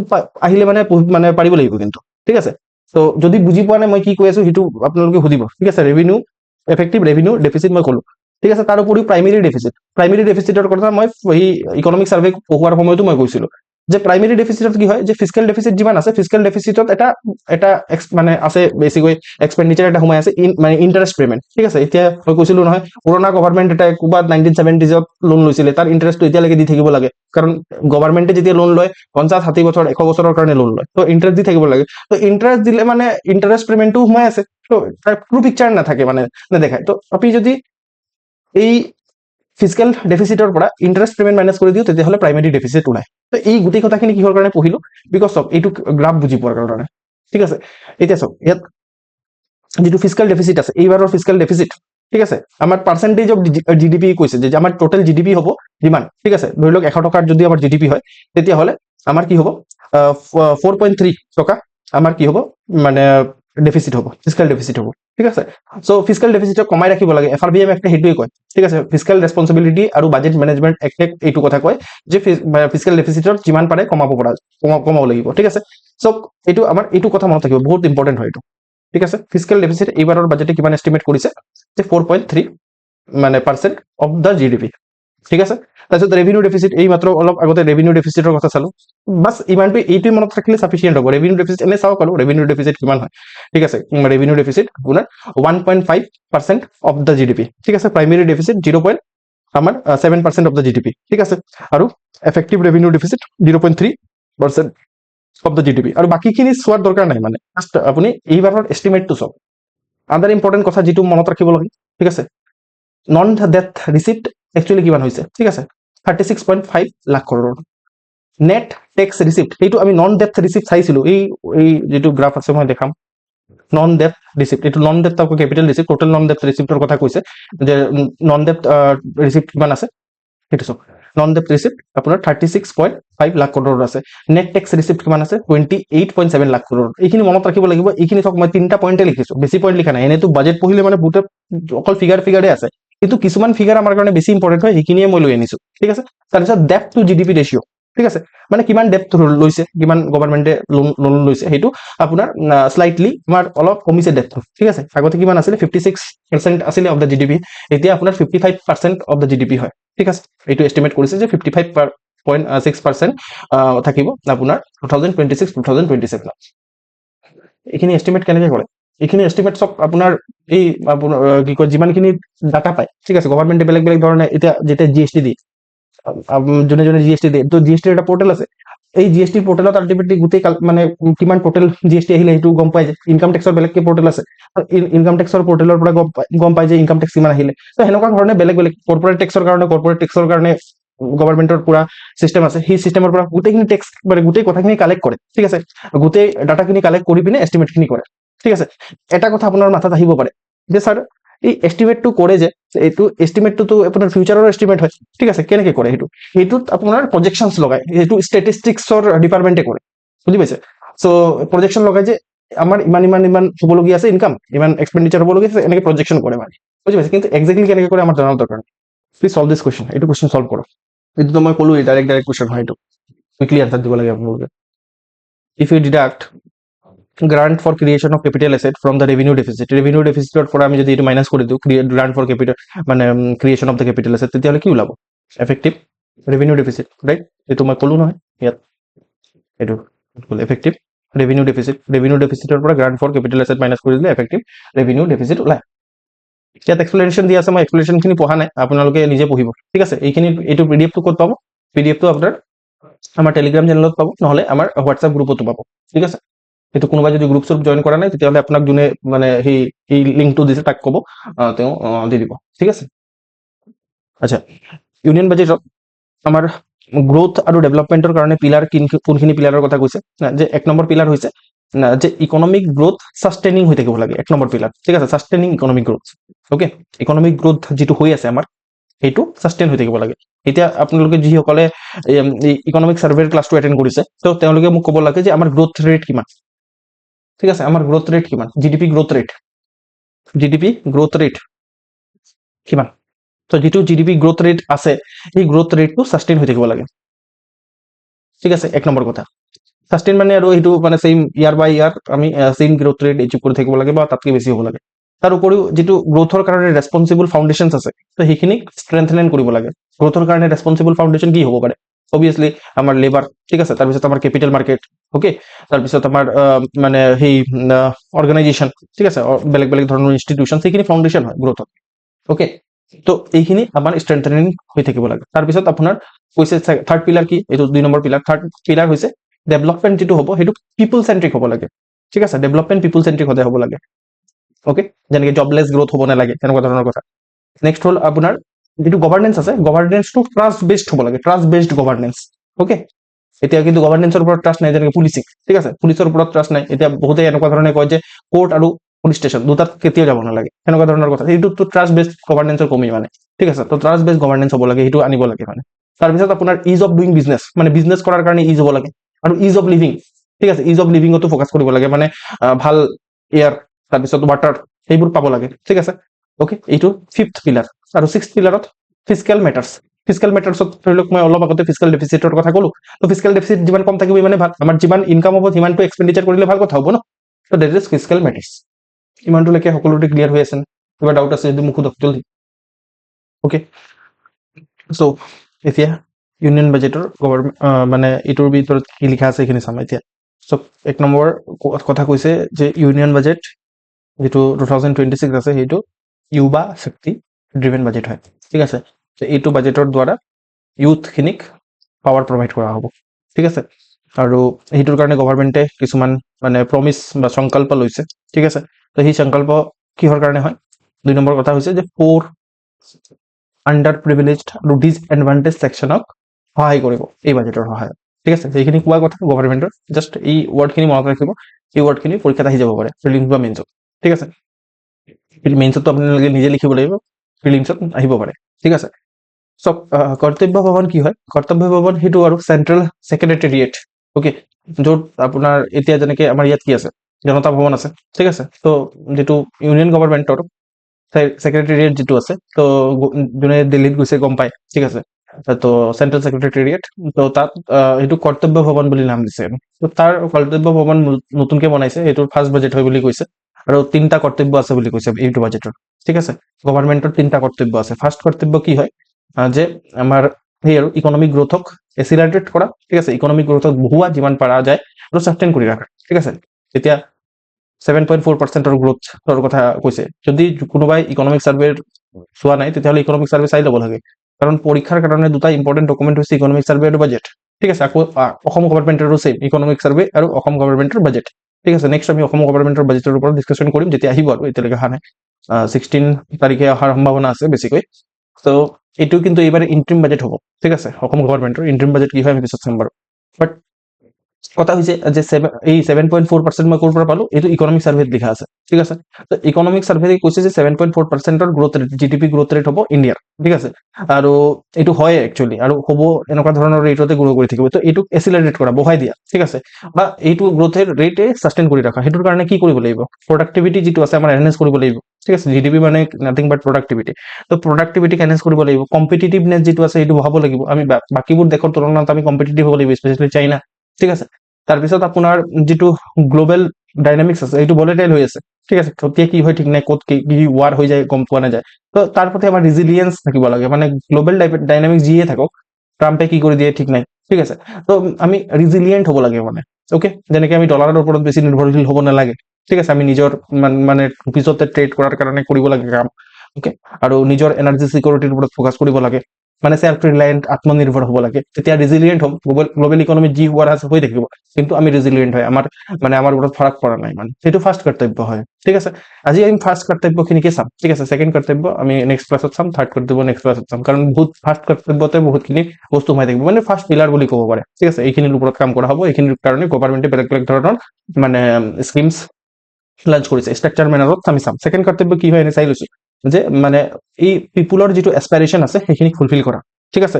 সেইটোৰ কাৰণে পিপুলৰ যিটো কেপাচিটি এইটো আছে বৃদ্ধি কৰা। কেপাচিটি কেনেকৈ বৃদ্ধি কৰিব? স্কিল ডেভেলপমেণ্ট কৰি পিনে, ঠিক আছে, ফৰ এক্সাম্পল এনে। আৰু তাৰপিছত আপোনাৰ যিটো ইণ্ডিয়া আছে, ইণ্ডিয়াৰ পাথ টু প্ৰস্পাৰিটিত, মানে প্ৰস্পাৰিটি কৰিবলৈ যিহেতু গৈ আছে ইণ্ডিয়া, ঠিক আছে, বিকশিত ভাৰত হ'বলৈ গৈ আছে। তো তাত এনেকুৱা ধৰণৰ পাৰ্টনাৰ লগত লোৱা, মানে ষ্ট্ৰং পাৰ্টনাৰ হাতত লোৱা, ঠিক আছে, লগত লোৱা, যেনেকৈ ধৰি লওক ৰাছিয়া, ঠিক আছে। তো এইটো ছেকেণ্ড কৰ্তব্য, ঠিক আছে। তাৰপিছত আপোনাৰ থাৰ্ড কৰ্তব্য হৈছে যে আপোনাৰ ভিজন ফৰ সবকা সাথ সবকা বিকাশ, ঠিক আছে। তো এটা ভিজন ৰাখা সবকা সাথ সবকা বিকাশৰ কাৰণে, সেইটো কেনেকে হ'ব যে ফেমিলি, কমিউনিটি, ৰিজন আৰু সেক্টৰ গোটেইখিনি আপোনাৰ এভৰি সেক্টৰ যাতে মানে এক্সেছ টু ৰিচোৰ্চেছ পায়, ৰিচোৰ্চেছৰ এক্সেছ থাকে, এমিউনিটিজ থাকে, তাৰপিছত আপোনাৰ অপৰচুনিটিজ পায় মিনিংফুল পাৰ্টিচিপেশ্যনৰ কাৰণে, এইখিনি যেতিয়া যাতে থাকে। অ'কে, চ' এইটো হ'ল তিনিটা কৰ্তব্য, মনত ৰাখিব এই তিনিটা কৰ্তব্যৰ ওপৰত কুৱেশ্যন অহাৰ সম্ভাৱনা বহুত বেছি আছে। হোৱাট আৰ দ্য থ্ৰী কৰ্তব্যছ মানে written in the union budget 2026 এনেকে আহিব পাৰে। So' accelerated and sustain economic growth, তাৰপিছত fulfil aspirations of our people, vision for আপোনাৰ সবকা সাথ সবকা বিকাশ। তো এইটো হৈ গ'ল প্ৰিলিমছৰ কথা। কিন্তু আল্টিমেটলি কেৱল মাত্ৰ প্ৰিলিমছ পাছ কৰিলে হ'ব জানো? মেইনছো পাছ কৰিব লাগিব। তো মেইনছ পাছ কৰাৰ কাৰণে আমি কি কৰিব পাৰোঁ? এইখিনিৰ পৰা হিণ্ট ল'ব পাৰোঁ ন, ঠিক আছে। এতিয়া যেতিয়া আপোনালোকে ধৰি লওক পিপুলৰ কথা লিখি আছে, ঠিক আছে, হিউমেন ডেভেলপমেণ্টৰ কথা লিখি আছে, তো তেতিয়া আপুনি ক'ব যে এইটো কনক্লুজনত লিখিব পাৰে যে এইবাৰৰ যেনেকে ইউনিয়ন বাজেটেৰে ভিজন কৰিছে যে আমাৰ এছপাইৰেশ্যন, ছেকেণ্ড কৰ্তব্যত এছপাইৰেশ্যন অফ দ্য মানে এছপাইৰেশ্যন ফুলফিল কৰিব লাগে, সেইটো ফুলফিল কৰাৰ কাৰণে আমুক আমুক ৰিজন মানে আমুক আমুক কামবোৰ কৰা দৰকাৰ হয়, ঠিক আছে। ইকনমিৰ ওপৰত কিবা কুৱেশ্যন লিখি আছে, তো তাত আপুনি কনক্লুজনত লিখিব পাৰে বা ইন্ট্ৰডাকশ্যনত লিখিব পাৰে যে সেইটো আমাৰ ইউনিয়ন বাজেটত ফাৰ্ষ্ট কৰ্তব্য হিচাপে ইকনমিক গ্ৰোথৰ কথা, এচিলাৰেট কৰাৰ ইকনমিক গ্ৰোথৰ কথা মেনশ্যন কৰিছে, বুজি পাইছে। চ' এনেকুৱা ধৰণে আমি মেইনছত এই কথাখিনিক ইউজ কৰিম। প্ৰিলিমছততো বুজি পাইছে যে ফাৰ্ষ্ট কৰ্তব্য, ছেকেণ্ড কৰ্তব্য, থাৰ্ড কৰ্তব্য বুলি সুধিব পাৰে কুৱেশ্যন, ৰাইট। তো যেতিয়াই মই বাৰে বাৰে কৈ থাকোঁ, যেতিয়াই যিটো বস্তুৱে পঢ়িব সেইটো বস্তু ক'ত কামত আহিব এইটো চাই থাকিব লাগিব। প্ৰিলিমছত কামত আহিব নে মেইনছত কামত আহিব সেইটো চাব লাগিব, ঠিক আছে, নে ইণ্টাৰভিউত কামত আহিব। ইণ্টাৰভিউতটো পিছৰ কথা, প্ৰিলিমছ আৰু মেইনছে আমি প্ৰথমে চাম। তো এইটো ক'ত কামত আহিব সেইটো চালে মানে কি হ'ব, তেতিয়া আপোনাৰ প্ৰিপাৰেশ্যন যিটো আছে সেইটো টাৰ্গেটেড হৈ থাকিব, ঠিক আছে। আমি কিন্তু সুচিত্ৰা এচিছত সেইটোৱে কাম কৰোঁ যে টাৰ্গেটেড প্ৰিপাৰেশ্যন কৰোঁ, ফুং ফাং সেইবোৰ নকৰোঁ, ঠিক আছে। কাৰণ আমাৰ আল্টিমেট অবজেক্টিভ হৈছে এক্সাম ক্লিয়াৰ কৰা, নলেজ গেদাৰ কৰা নহয়। আপুনি ক'ব পাৰে স্যাৰ নলেজ গেদাৰ কৰিলেতো আপোনাৰ এক্সামটো ক্লিয়াৰ হ'ব, তেতিয়াহ'লে মই কিহৰ কাৰণে বহি আছোঁ? মোৰ ওচৰত নলেজ আছে কিন্তু মই অফিচাৰ নহয়, বুজি পাইছে। তো নলেজ গেদাৰ কৰিলে অফিচাৰ নহয়, এনেই কথা, ফাল্টু কথা এইটো, ঠিক আছে। নলেজৰ লগত আপোনাৰ এই কেলিবাৰ মানে যিটো কেপাচিটি যে একদম ফ'কাছড হৈ থকা, সেইটো বস্তু লাগিব, ঠিক আছে। সেইটো বস্তু মোৰ এক্সপিৰিয়েঞ্চৰ সহায়তে শিকিছোঁ, যিটো বস্তু মই আপোনালোকক ক'ব বিচাৰোঁ মানে যে ফ'কাছড হৈ থাকক, যিটো বস্তু দৰকাৰ সেইটোৱে পঢ়ক, আদাৰৱাইজ একো নপঢ়িব, ঠিক আছে। আৰু এনেই আপুনি মানে সেইটো প্ৰিপাৰেশ্যনৰ নাম নিদিব মানে, ঠিক আছে। কিবা ৰেণ্ডমলি কিবা পঢ়ি আছে সেইটো প্ৰিপাৰেশ্যনৰ নাম নিদিব, ঠিক আছে। পঢ়াটো ভাল কথা, কিন্তু সেইটো প্ৰিপাৰেশ্যন নহয় কিন্তু। তো আল্টিমেটলি মোৰো অবজেক্টিভ সেইটোৱে থাকে, মই যেতিয়াই পঢ়াওঁ যে আপোনালোকৰ এইখিনি প্ৰিলিমছত কামত আহিব নে মেইনছত কামত আহিব, মোৰ সেইটোৱে অবজেক্টিভ থাকে। আৰু সেইটো চাই পিনে মই পঢ়াওঁ, দিনত এটাই ক্লাছ লওঁ মই, আৰু সেইটো ক্লাছ একদম বেষ্ট হয়, ঠিক আছে। চাইছে আপোনালোকে যে কোৱালিটি কেনেকুৱা ধৰণৰ আছে, একদম কিমান ধুনীয়াকৈ মই ক্লিয়াৰলি কথাবোৰক মেনশ্যন কৰিবলৈ চেষ্টা কৰিছোঁ। তো এইটো কৰাৰ কাৰণে টাইম লাগে, অ'কে। যধে মতে য'ৰ পৰা জাবৰা পাইছোঁ সেইখিনি সোমাই দিয়া নাই এইটো জেগাত, অ'কে। এই কৰ্তব্যখিনি কেনেকৈ এচিভ কৰিব গভৰ্ণমেণ্টে? চাওক, গভৰ্ণমেণ্টে এটা মানে এইটো ফ্ল' চাৰ্ট হয়। এইটো ফ্ল' চাৰ্ট কিহৰ কাৰণে মই ক'ৰবাৰ পৰা বিচাৰি আনিছোঁ ফ্ল' চাৰ্টটো, ঠিক আছে। এইটো আঁকিব পৰা যাব ন পৰীক্ষাত, ঠিক আছে। এইটো ফ্ল' চাৰ্ট আঁকিব পৰা যাব। Sustaining the momentum of structural reforms, যিমানখিনি ষ্ট্ৰাকচাৰেল ৰিফৰ্মছ আনিবলৈ চেষ্টা কৰিছে। ষ্ট্ৰাকচাৰেল ৰিফৰ্মছ কেনেকুৱা ধৰণৰ, মানে ধৰি লওক GST অভাৰঅল কৰিছে, ঠিক আছে। তাৰপিছত ইনকাম টেক্স, নতুন ইনকাম টেক্স এক্ট আহিছে। তাৰপিছত আপোনাৰ এইখিনি গোটেইখিনি কথা মই ইকনমিক ছাৰ্ভেৰ পৰা কৈ আছোঁ। ইকনমিক ছাৰ্ভেত ভাল ধৰণে পঢ়িছিলোঁ, মোৰ ফটকে তাককে মাথাত আহি আছে যে মই পঢ়ালোঁ যে সেইটোৰ কাৰণে, বা পঢ়াওঁতে মোক 2 3 ৰিভাইজ হৈছে। এবাৰতো মই নিজে বনোৱাৰ সময়ত PPT বনোৱাৰ সময়ত ৰিভাইজ হৈছে। তাৰপিছত মই আকৌ মানে পঢ়োৱাৰ আগত এবাৰ চাই লওঁ যে কি পঢ়াব লাগিব এতিয়া, তাৰপিছত আকৌ পঢ়াওঁ। তো আল্টিমেটলি 3বাৰটো ইয়াতে ৰিভাইজ হৈ গ'ল মোৰ, বুজি পাইছে। তো সেই বস্তুটো আপোনাৰো কৰিব লাগিব, 3বাৰ মানটো ৰিভাইজ কৰিলে এনেই মনত থাকিব, তাক যেতিয়া তেতিয়া মাথাত পইণ্ট আহি থাকিব, ঠিক আছে। তো ষ্ট্ৰাকচাৰেল ৰিফৰ্মছ কি হয়, যে মই ক'লো যে নতুনকৈ ইনকাম টেক্স আহিছে, এতিয়াতো ইনকাম টেক্সৰ কথা ক'লো, ঠিক আছে। তাৰপিছত আপোনাৰ GST 2.0 আহিছে। তাৰপিছত লেবাৰ কোড যিটো আছে সেই লেবাৰ কোডক মানে ৰিফৰ্ম কৰা হৈছে। তাৰ উপৰিও যিটো কোৱালিটি কণ্ট্ৰল অৰ্ডাৰ যিমানখিনি আছে সেইখিনি ৰেচনেলাইজ কৰা হৈছে। কিমান পইণ্ট মনত আহি আছে ষ্ট্ৰাকচাৰেল ৰিফৰ্মছত, ঠিক আছে। তো এইটোক ছাষ্টেইন কৰি ৰাখা, ঠিক আছে। এইটো ছাষ্টেইন কৰি ৰাখা আৰু এনেকুৱা ধৰণৰ কণ্টিনিউৱাছ এডাপ্টিভ আৰু ফৰৱাৰ্ড লুকিং পলিচি বনোৱা, ঠিক আছে। তো এইটো কৰিলে তাৰপিছত আকৌ কি কৰিব লাগিব, ৰবাষ্ট আৰু ৰেজিলিয়েণ্ট ফাইনেন্সিয়েল ছেক্টৰ, ফাইনেন্সিয়েল যিটো ছেক্টৰ আছে আমাৰ মানে বেংকিং ছেক্টৰ আৰু আমাৰ কেপিটেল মাৰ্কেট, সেইখিনিক আপোনাৰ ৰবাষ্ট আৰু ৰেজিলিয়েণ্ট কৰি ৰাখা, ঠিক আছে। আপোনাৰ ছেভিংছক মোবিলাইজ কৰা, মানুহক ছেভিংছ কৰিবলৈ কোৱা, ঠিক আছে। কেপিটেলক এফিচিয়েণ্টলি এল'কেট কৰা, ঠিক আছে। যিমানখিনি কেপিটেলছ আছে সেইখিনিক এফিচিয়েণ্টলি এল'কেট কৰা আৰু ৰিস্কক মেনেজ কৰা বেলেগ ধৰণে। তাৰপিছত আপোনাৰ কাটিং এজ যিমানখিনি টেকনলজি আছে ইনক্লুডিং AI আৰু এপ্লিকেশ্যনছ, তো সেইখিনিৰ মানে সহায় লোৱা। তো সেনেকে কি হ'ব যে আপোনাৰ ফ'ৰ্চ মাল্টিপ্লায়াৰ হ'ব। তো মাল্টিপ্লাই হৈ থাকিব, যিমান ধৰি লওক 100 টকা যদি ইকনমিত লগোৱা হয় সেইটো মাল্টিপ্লাই হৈ পিনে 1000 টকা হৈ যাব, ফ'ৰ্চ মাল্টিপ্লায়াৰ হ'ব, ঠিক আছে। আৰু মানে বেটাৰ গভাৰ্নেন্সৰ কাৰণে হ'ব। তো এইটো এটা ফ্ল' চাৰ্ট হয়, ঠিক আছে। এই ফ্ল' চাৰ্টটো আপুনি বিভিন্ন জেগাত আঁকিব পাৰে, ঠিক আছে। এইটো কৰ্তব্যবোৰ এচিভ কৰাৰ কাৰণে এইখিনি কৰিব লাগিব। ঠিক আছে তো এতিয়া প্ৰথম ফাৰ্ষ্ট কৰ্তব্য চাওঁ ঠিক আছে সো ফাৰ্ষ্ট কৰ্তব্যত তিনিটা ফাৰ্ষ্ট কৰ্তব্য কি আছিল প্ৰথমে এবাৰ ডিভাইড কৰি লওঁ ঠিক আছে তো ফাৰ্ষ্ট কৰ্তব্য এইটো আছিল যে আমাৰ ইকনমিক যেটো গ্ৰোথ আছে হেতুক সাস্টেইন কৰি ৰাখা আৰু এসিলাৰেটও কৰা মানে ওপৰলৈ লৈ যোৱা ঠিক আছে সো এই ফাৰ্ষ্ট কৰ্তব্যৰ কাৰণে কি কৈছে ফাৰ্ষ্ট কৰ্তব্যৰ কাৰণে 6টা ইন্টাৰভেনশন কৰিব বুলি কৈছে এইবাৰৰ বাজেটে ঠিক আছে তো এক নম্বৰ দুই নম্বৰ কে এনেকৈ চাম 6টা ইন্টাৰভেনশন তো ফাৰ্ষ্ট ইন্টাৰভেনশনটো চাম প্ৰথমে 6টা ইন্টাৰভেনশন হ'ব বুলি কৈছে যে আমাক সাস্টেইন আৰু এসিলাৰেট কৰাৰ কাৰণে ইকনমিক গ্ৰোথ ফাৰ্ষ্ট ইন্টাৰভেনশন যেটো হয় এটোত কি কোৱা হৈছে যে scaling up manufacturing in 7 strategic and frontier sectors ঠিক আছে 7টা স্ট্ৰ্যাটেজিক আৰু ফ্ৰন্টিয়াৰ সেক্টৰৰ কথা কৈছে তো এই 7টা স্ট্ৰ্যাটেজিক আৰু ফ্ৰন্টিয়াৰ সেক্টৰত আপোনাৰ ম্যানুফ্যাকচাৰিং যেটো আছে স্কেলিং আপ কৰা বুজি পালে তো এটা থাকে চাম এতিয়া ইয়াত 7টা আছে ঠিক আছে 7টা আপোনাৰ স্ট্ৰ্যাটেজিক আৰু ফ্ৰন্টিয়াৰ সেক্টৰ আছে প্ৰথম স্ট্ৰ্যাটেজিক আৰু ফ্ৰন্টিয়াৰ সেক্টৰক কৈছে যে বায়োফাৰ্মা ঠিক আছে মানে ফাৰ্মাসিউটিক্যালস তো ফাৰ্মাসিউটিক্যাল সেক্টৰ বায়োফাৰ্মাত আপোনাৰ এটা নতুনকে গভৰ্নমেন্টে আপোনাৰ এনাউন্স কৰিছে বায়োফাৰ্মা শক্তি ঠিক আছে এই শক্তিৰ ফুল ফৰ্ম আছে ফুল ফৰ্মটো সুধিব বুলি মই নাভাবো তেন অলসো চাই দিব এবাৰ যে স্ট্ৰ্যাটেজি ঠিক আছে edge for strategy for health care advancements through knowledge technology and innovation ঠিক আছে বায়োফাৰ্মা শক্তি এনাউন্স কৰিছে গভৰ্নমেন্টে ঠিক আছে যাতে আমাৰ ইন্ডিয়া এটা গ্লোবাল বায়োফাৰ্মা ম্যানুফ্যাকচাৰিং হাব ববৰে ঠিক আছে ওকে তো ইয়াৰ আন্ডাৰত দুটা পইণ্ট আছে দুটা পইণ্ট হৈছে যে এটা বায়োফার্মা ফোকাস নেটওয়ার্ক ক্রিয়েট করা হ'ব ঠিক আছে নতুন national institute for pharmaceuticals education and research তিনটা নতুন ন্যাশনাল ইনস্টিটিউট বনোৱা হ'ব ফাৰ্মাসিউটিক্যালস আৰু এডুকেশন আৰু ৰিসাৰ্চৰ লগত ৰিলেটেড আঠটা তো অলৰেডি আছে আৰু নতুন তিনটা বনোৱা হ'ব তো হেনেকে কি হ'ব আমাৰ গ্লোবাল বায়োফাৰ্মা হাব বনিব ঠিক আছে তাৰ উপৰিও আপোনাৰ 1000টা মান এসক্ৰেডিটেড আমাৰ ইন্ডিয়ান ক্লিনিক্যাল ট্ৰায়াল সাইটস বনাব বুলি কৈছে 1000টা মান এইখিনি মানে গভৰ্নমেন্টৰ বাজেটৰ এনাউন্সমেন্ট হয় এইখিনি এনাউন্স কৰি আছে ঠিক আছে পাৰ্ট এ আমি পাৰ্ট এ যেটো এনাউন্স কৰে নতুন নতুন স্কিম তো সেইখিনি পাৰ্ট এ চাই আছো ওপৰত আমি পঢ়িছিলো নহয় ওকে এইটো হল 7টা স্ট্ৰ্যাটেজিক আৰু ফ্ৰন্টিয়াৰ সেক্টৰৰ ভিতৰত এটা স্ট্ৰ্যাটেজিক ফ্ৰন্টিয়াৰ সেক্টৰ এই 7টা স্ট্ৰ্যাটেজিক ফ্ৰন্টিয়াৰ সেক্টৰত আমি কি হ'ব লাগিব ম্যানুফ্যাকচাৰিং অফ স্কেল আপ কৰিব লাগিব এটো কিহৰ কাৰণে কৰিব লাগিব বিকজ ফাৰ্ষ্ট কৰ্তব্যটো তেতিয়া পূৰণ হ'ব মানে আমাৰ যেটো গ্ৰোথ আছে হেতু এসিলাৰেট হ'ব বা আমাৰ সাস্টেইন হৈ থাকিব ঠিক আছে তাৰ পিছত যেটো ইন্ডিয়ান সেমিকন্ডাক্টৰ মিশন 2.0 ওকে তো ইন্ডিয়ান সেমিকন্ডাক্টৰ মিশন 2.0 লঞ্চ কৰা হ'ব ঠিক আছে ইকুইপমেন্ট প্ৰডিউস কৰাৰ কাৰণে মেটেৰিয়েল প্ৰডিউস কৰাৰ কাৰণে সেমিকন্ডাক্টৰৰ লগত ৰিলেটেড ঠিক আছে তাৰ পিছত আপোনাৰ full stack Indian intellectual property design কৰা হ'ব ঠিক আছে তাৰ উপৰিও আপোনাৰ যেটো সাপ্লাই চেইন আছে হেতু ফৰ্টিফাই কৰা হ'ব ওকে আৰু হেনেকে কি হ'ব with focus on industry led research যেনেকে মানে ৰিসাৰ্চ আমাৰ যিমানখিনি হয় এডুকেশনাল ইনস্টিটিউশনস বুৰত ইউনিভাৰ্সিটিজ বুৰত তো হেতু ইন্ডাস্ট্ৰি লেড যাতে ৰিসাৰ্চ হয় ঠিক আছে ট্ৰেনিং সেন্টাৰ বনোৱা হ'ব ঠিক আছে আন্ডাৰ দিস আপোনাৰ সেমিকন্ডাক্টৰৰ ওপৰত তো হেনেকে কি হ'ব টেকনোলজি ডেভেলপ হ'ব স্কিলড ওয়ার্কফোর্স বাঢ়িব বুজি পাইছে তো দিস ইজ দা থিং এতিয়া সব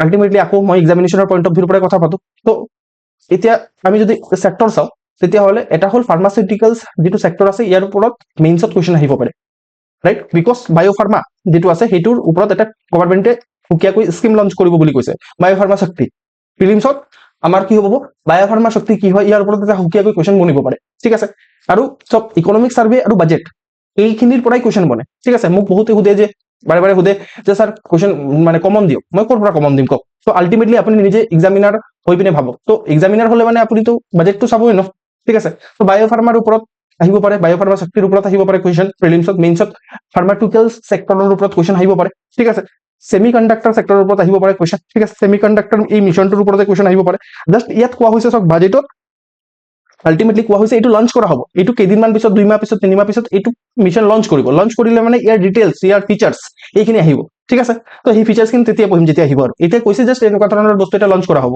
ঠিক আছে ওকে এটো হল সেকেন্ড আমাৰ 7টা স্ট্ৰ্যাটেজিক সেক্টৰৰ ভিতৰত স্ট্ৰ্যাটেজিক আৰু ফ্ৰন্টিয়াৰ সেক্টৰৰ ভিতৰত সেকেন্ড সেক্টৰ তাৰ ভিতৰত আপোনাৰ ইলেক্ট্ৰনিক কম্পোনেন্ট ম্যানুফ্যাকচাৰিং স্কিম এটা লঞ্চ কৰা হ'ব ঠিক আছে লঞ্চ নহয় এটো মানে এটো আছে অলৰেডি এটো ইনক্ৰিজ কৰা হ'ব মানে আউটলে যেটো আছে হেতু ইনক্ৰিজ কৰা হ'ব ঠিক আছে এটো লঞ্চ নহয় দেই মই ভুলতে কলো আউটলে যেটো আছে ইনক্ৰিজ কৰা হ'ব ঠিক আছে ইলেক্ট্ৰনিক কম্পোনেন্ট ম্যানুফ্যাকচাৰিং স্কিম ইলেক্ট্ৰনিক কম্পোনেন্টৰ ভিতৰত বেলেগ বেলেগ ধৰি লওক এলইডি বাল্বস এইখিনি আহি যায় বুজি পাইছা ঠিক আছে এক্স্যাক্টলি এই ফিগাৰখিনি মনত ৰাখিব লাগিব নালাগে এনেকৈ ঠিক আছে জাস্ট মনত ৰাখক যে আচ্ছা এইখিনি কৰিব ঠিক আছে তাৰ পিছত আৰু 7টাৰ ভিতৰত আমি টোটাল 3টা চালো এতিয়ালৈকে 4 নম্বৰ কি হ'ব ৰেয়াৰ আৰ্থ কৰিডৰ এস্টাবলিশ কৰা হ'ব ডেডিকেটেড ৰেয়াৰ আৰ্থ কৰিডৰ ঠিক আছে ৰেয়াৰ আৰ্থ যিমানখিনি মেটেৰিয়েল আছে এইখিনি সব মানে সেমিকন্ডাক্টৰ বনোৱাৰ কাৰণে লাগে ঠিক আছে বা মোবাইলৰ চিপ ল্যাপটপৰ চিপ সেইবোৰ বনোৱাৰ কাৰণে লাগে তো সেইখিনিৰ কাৰণে আপোনাৰ মিনাৰেল ৰিচ ষ্টেট যিমানখিনি আছে ধৰি লওক উৰিষ্যা, কেৰেলা, অন্ধ্ৰপ্ৰদেশ, তামিলনাডু, এইখিনি মিনাৰেল ৰিচ ষ্টেট হয়, সেইখিনিত মাইনিং, প্ৰচেছিং, ৰিচাৰ্চ, মেনুফেকচাৰিং সেইখিনি ডেভেলপড হ'ব তেতিয়া, ঠিক আছে, নতুন ডেভেলপড হ'ব, সেইটোৰ কাৰণে ৰেয়াৰ আৰ্থ কৰিডৰ বনোৱা হ'ব। অ'কে, তো গভৰ্ণমেণ্টে এটা লঞ্চ কৰিব স্কিম, ঠিক আছে, ষ্টেটবোৰক ছাপোৰ্ট কৰাৰ কাৰণে ডেডিকেটেড কেমিকেল পাৰ্ক বনোৱাৰ কাৰণে। পাৰ্ক মানে কি? কেমিকেল পাৰ্ক মানে এনেকুৱা ধৰণৰ হাত ধৰি ধৰি ঘূৰি ফুৰে যে সেইটো পাৰ্ক নেকি? ন, ঠিক আছে, সেইটো কেমিকেল পাৰ্ক মানে এনেই নাম দিছে আৰু পাৰ্ক, বুজি পাইছে? যেনেকে আমাৰ প্লাষ্টিক পাৰ্ক ক'ত আছে? তিনিচুকীয়াত আছে, ৰাইট? তো আপোনাৰ কেমিকেল পাৰ্ক মানে আৰু মাল্টিপল এটা ক্লাষ্টাৰ, ঠিক আছে, বহুতখিনি ইণ্ডাষ্ট্ৰিৰ ক্লাষ্টাৰক একেলগে পাৰ্ক বুলি কৈ দিয়ে, ঠিক আছে। তো cluster based plug and play model, ঠিক আছে, কোনোবাই ধৰি লওক কেমিকেল ইণ্ডাষ্ট্ৰিৰ ওপৰত কিবা কাম কৰিব বিচাৰিছে, কেমেষ্ট্ৰিত কিবা কাম মানে ডিগ্ৰী লৈছে, আল্টিমেটলি তাত গৈ পিনে কিবা যদি আইডিয়া আছে নতুন, তো তাত গৈ পিনে আৰামছে কাম কৰিব পাৰিব, গভৰ্ণমেণ্টে পুৰা ছাপোৰ্ট কৰি দিব, প্ৰভাইড মানে কৰি দিব যিটো যিটো দৰকাৰ তাত, বুজি পালে? 6 নম্বৰ কি? যে ষ্ট্ৰেটেজিক আৰু ফ্ৰণ্টিয়াৰ ছেক্টৰ, আপোনাৰ যিটো কেপিটেল গুডছ আছে, আমাৰ যিমানখিনি কেপিটেল গুডছ আছে সেইখিনিৰ যিটো কেপাবিলিটি আছে সেইখিনি ষ্ট্ৰেংথেন কৰা হ'ব, ঠিক আছে। আচ্ছা, তো সেইটোৰ কাৰণে কিছুমান 3টা পইণ্ট আছে, যেনেকে হাই টেক টুল ৰুম বনোৱা হ'ব, ঠিক আছে, হাই টেক টুল ৰুম বনোৱা হ'ব বাই দ্য আপোনাৰ চেন্ট্ৰেল পাব্লিক ছেক্টৰ মানে এণ্টাৰপ্ৰাইজবোৰৰ পৰা। চেন্ট্ৰেল পাব্লিক ছেক্টৰ এণ্টাৰপ্ৰাইজ ধৰি লওক IOC, অইল, ONGC, সেইখিনি চেন্ট্ৰেল পাব্লিক ছেক্টৰ এণ্টাৰপ্ৰাইজ। তো তাত হাই টেক টুল ৰুমছ মানে টুল ৰুম এনেকুৱা ধৰণৰ হ'ব য'ত আপোনাৰ কিবা নতুন বস্তু বনোৱা হ'ব, একদম হাই টেক এইটো কথা, ঠিক আছে। আপোনাৰ 2টা ষ্ট্ৰেটেজিক লোকেশ্যনত বনোৱা হ'ব, 2টা লোকেশ্যন কি হ'ব এইটো দিয়া নাই, তো আমি নাচাওঁ, ঠিক আছে। তাৰপিছত আপোনাৰ যিটো য'ত আপোনাৰ অট'মেটেড ছাৰ্ভিচ ব্যুৰ থাকিব, ঠিক আছে, য'ত আপোনাৰ ডিজাইন, টেষ্ট, মেনুফেকচাৰিং কৰিব পৰা যাব, আপোনাৰ মানে প্ৰিচিজন কম্পনেণ্ট যিমানখিনি আছে সেইখিনি লাৰ্জ স্কেল আৰু লগতে আপোনাৰ ল' কষ্টত, বুজি পালে? অ'কে, তো এইটো আপোনাৰ কেপিটেল গুডছৰ ভিতৰত এটা পইণ্ট, ঠিক আছে। ছেকেণ্ড পইণ্টটো কি হৈছে যে scheme for enhancement of construction and infrastructure equipment, ঠিক আছে, এটা স্কিম থাকিব, এইটো কি হ'ব? কনষ্ট্ৰাকশ্যন আৰু ইনফ্ৰাষ্ট্ৰাকচাৰ ইকুইপমেণ্ট যিমানখিনি আছে, ঠিক আছে, কনষ্ট্ৰাকশ্যন আৰু ইনফ্ৰাষ্ট্ৰাকচাৰৰ কাৰণে যিমানখিনি ইকুইপমেণ্ট লাগে সেইখিনি এনহেঞ্চমেণ্টৰ কাৰণে এটা স্কিম থাকিব, এটা ইন্ট্ৰডিউচ কৰা হ'ব, তেতিয়া ডমেষ্টিক মেনুফেকচাৰিং বাঢ়িব, ঠিক আছে। তো এইটো হ'ব, বুজি পাইছে? তাৰপিছত আপোনাৰ এই scheme for container manufacturing announced, ঠিক আছে। তো এটা মানে কণ্টেইনাৰ যিমানখিনি আছে, ডাঙৰ ডাঙৰ কণ্টেইনাৰ থাকে নহয়, শ্বিপবোৰত উঠাই লৈ যায় মাল, ঠিক আছে, তো সেইখিনি কণ্টেইনাৰ মেনুফেকচাৰিঙৰ কাৰণে এটা স্কিম মানে কৰা হ'ব, ঠিক আছে। তো এইখিনি 6 নম্বৰ ছেক্টৰ হ'ল। আপোনাৰ 7 নম্বৰ যিটো ষ্ট্ৰেটেজিক আৰু ফ্ৰণ্টিয়াৰ ছেক্টৰ আছে, এইটোত আপোনাৰ integrated programme for textile sector, ঠিক আছে। তো integrated programme for textile sector announce কৰা হ'ব। তো তাৰে ভিতৰত আকৌ কিছুমান চাব কম্পনেণ্ট আছে, চাব কম্পনেণ্টৰ ভিতৰত national fibre scheme for self reliance, এইটোক লঞ্চ কৰা হ'ব। তো এইটোত নেচাৰেল ফাইবাৰ যেনেকে চিল্ক, তাৰপিছত wool, jute, man made fibre, তাৰপিছত আপোনাৰ নিউ এজ ফাইবাৰ, এইখিনিৰ ওপৰত গুৰুত্ব দিয়া হ'ব, ঠিক আছে। নেক্সট হ'ল আপোনাৰ textile expansion and employment scheme, ঠিক আছে। টেক্সটাইল যিটো ছেক্টৰ আছে সেইটো আপোনাৰ লেবাৰ ইণ্টেনচিভ স্কিম হয়, বা চৰি লেবাৰ ইণ্টেনচিভ ছেক্টৰ হয়, স্কিম নহয়, ছেক্টৰ হয়। তো যিমানখিনি ট্ৰেডিশ্যনেল ক্লাষ্টাৰ আছে টেক্সটাইলৰ, আপুনি অসমত থকা টেক্সটাইলৰ ট্ৰেডিশ্যনেল ক্লাষ্টাৰৰ নাম ক'ব পাৰিব নেকি? এংগেজমেণ্ট ৰাখিব লাগে আৰু অলপ, নহ'লে আপোনালোকে বৰ হৈ থাকে, কিছুমানেতো শুইয়ে যায় পুৰা। মোক কওক যে অসমত ট্ৰেডিশ্যনেল যিটো টেক্সটাইল ক্লাষ্টাৰৰ আপুনি নাম কওক। বহুত ইজি কুৱেশ্যন সুধিছো, এনেকুৱা ধৰণৰ APSC কুৱেশ্যন নুসুধে, বাচ্চাৰ কথা কুৱেশ্যন সুধিছো মই, দেন অলছো মানে ইউ শুড টেল, ঠিক আছে। চ' টেক্সটাইল যিটো ছেক্টৰ আছে সেইটোত আপোনাৰ ট্ৰেডিশ্যনেল টেক্সটাইল ছেক্টৰ আছে নেকি আমাৰ অসমত? আৰু অসমত আছে যদি ক'ত আছে? চ' যিটো মানে সেই ট্ৰেডিশ্যনেল যিমানখিনি ক্লাষ্টাৰ্ছ আছে, তো সেইখিনিক আপোনাৰ মেচিনাৰী প্ৰভাইড কৰা হ'ব, টেকনলজি আপগ্ৰেডেশ্যন কৰা হ'ব, কমন টেষ্টিং চেণ্টাৰ বনাই দিয়া হ'ব, চাৰ্টিফিকেশ্যন চেণ্টাৰ বনাই দিয়া হ'ব, বুজি পাইছে না? Very good. ঝৰ্ণা, সোণালী, শুৱালকুছি। তো শুৱালকুছি এটা ট্ৰেডিশ্যনেল ছেক্টৰ, তো তাত আপুনি চাব, শুৱালকুছিত গৈছে যদি আপোনালোকে গম পাব, তাত মেচিনাৰীবোৰ বহুত পুৰণা, একদম আগৰ ট্ৰেডিশ্যনেল মেচিনাৰী ইউজ কৰা হয়, তাৰ এটা অথেণ্টিচিটি আছে বাৰু, বাট নতুন মেচিনাৰী পালে, টেকনলজি আপগ্ৰেডেশ্যন হ'লে, কমন টেষ্টিং চেণ্টাৰ থাকিলে, চাৰ্টিফিকেশ্যন পালে মানে সেইখিনিক এক্সপৰ্ট কৰিব পৰা যাব ন, ঠিক আছে। তো বা নহ'লে আমি পিছ পৰি থাকিম। তো সেনেকুৱা ধৰণৰ আৰু টেক্সটাইল এক্সপানশ্যন আৰু আমাৰ এমপ্লয়মেণ্ট স্কিম এইটো থাকিব এটা। তাৰপিছত আপোনাৰ মেঘা টেক্সটাইল পাৰ্ক বনোৱা হ'ব, ঠিক আছে, যিটোৱে ভেলু এডিশ্যনত ফ'কাছ কৰিব। টেকনিকেল টেক্সটাইল, টেকনিকেল টেক্সটাইল কাক কয়? টেকনিকেল টেক্সটাইল ধৰি লওক আপোনাৰ পেৰাচুট যিটো কাপোৰ আছে, ঠিক আছে, পেৰাচুট কাপোৰ, তো সেইটো হ'ল টেকনিকেল টেক্সটাইল ছেক্টৰ, ঠিক আছে। তাৰপিছত আপোনাৰ মহাত্মা গান্ধী গ্ৰাম স্বৰাজ ইনিচিয়েটিভ এনাউন্স কৰা হৈছে, তো এইটোত খাদী, হেণ্ডলুম আৰু হেণ্ডিক্ৰাফ্টত ফ'কাছ কৰা হ'ব। এইখিনিৰ পৰা আমাৰ অসমেও বেনিফিট হ'ব, ঠিক আছে, অ'কে। যেনেকে স্পেচিয়েলি এই মহাত্মা গান্ধী গ্ৰাম স্বৰাজ ইনিচিয়েটিভ, ঠিক আছে, আৰু লগতে টেক্সটাইল এক্সপানশ্যন এণ্ড এমপ্লয়মেণ্ট স্কিমৰ পৰা অসমেও বেনিফিট হ'ব, ঠিক আছে, কাৰণ আমাৰ শুৱালকুছি আছে, হয় নে নহয়? আমাৰ ইয়াতো খাদী আৰু হেণ্ডলুম ছেক্টৰ বহুত বেছি ডেভেলপ, ঠিক আছে। আমাৰ খাদী আৰু হেণ্ডলুমৰ ওপৰতে নিৰ্ভৰ আমাৰ গোটেই তাঁত বয় যিটো, ঠিক আছে। তো ইয়াৰ পৰা বেনিফিট হ'ব। আমি অসমৰ কাৰণে মানে অসমৰ পইণ্ট অফ ভিউৰ পৰাও আমাৰ বাজেটটোক চাম বাৰু, ঠিক আছে। এইটো চাওক, এইটো কি হ'ল যে 1 নম্বৰ ইনিচিয়েটিভটো হৈ গ'ল না। আমি কি চাইছিলো, যিটো ফাৰ্ষ্ট কৰ্তব্য আছে, ফাৰ্ষ্ট কৰ্তব্যত 6টা ইণ্টাৰভেনশ্যন থাকিব, ৰাইট। 6টা ইণ্টাৰভেনশ্যনৰ ভিতৰত আমি 1 নম্বৰ ইণ্টাৰভেনশ্যনটো চালো। তো 1 নম্বৰ ইণ্টাৰভেনশ্যনত কৈছে যে 7টা ষ্ট্ৰেটেজিক আৰু ফ্ৰণ্টিয়াৰ চেক্টৰ থাকিব, তাত আমি স্কেলিং মানে মেনুফেকচাৰিঙক স্কেল আপ কৰিম, ঠিক আছে। তাৰে ভিতৰত আমি ফাৰ্মাচিউটিকেল চেক্টৰ চালো, তাৰপিছত semiconductor, then electronic component manufacturing, rare earth corridor, ঠিক আছে, বনোৱা হ'ব।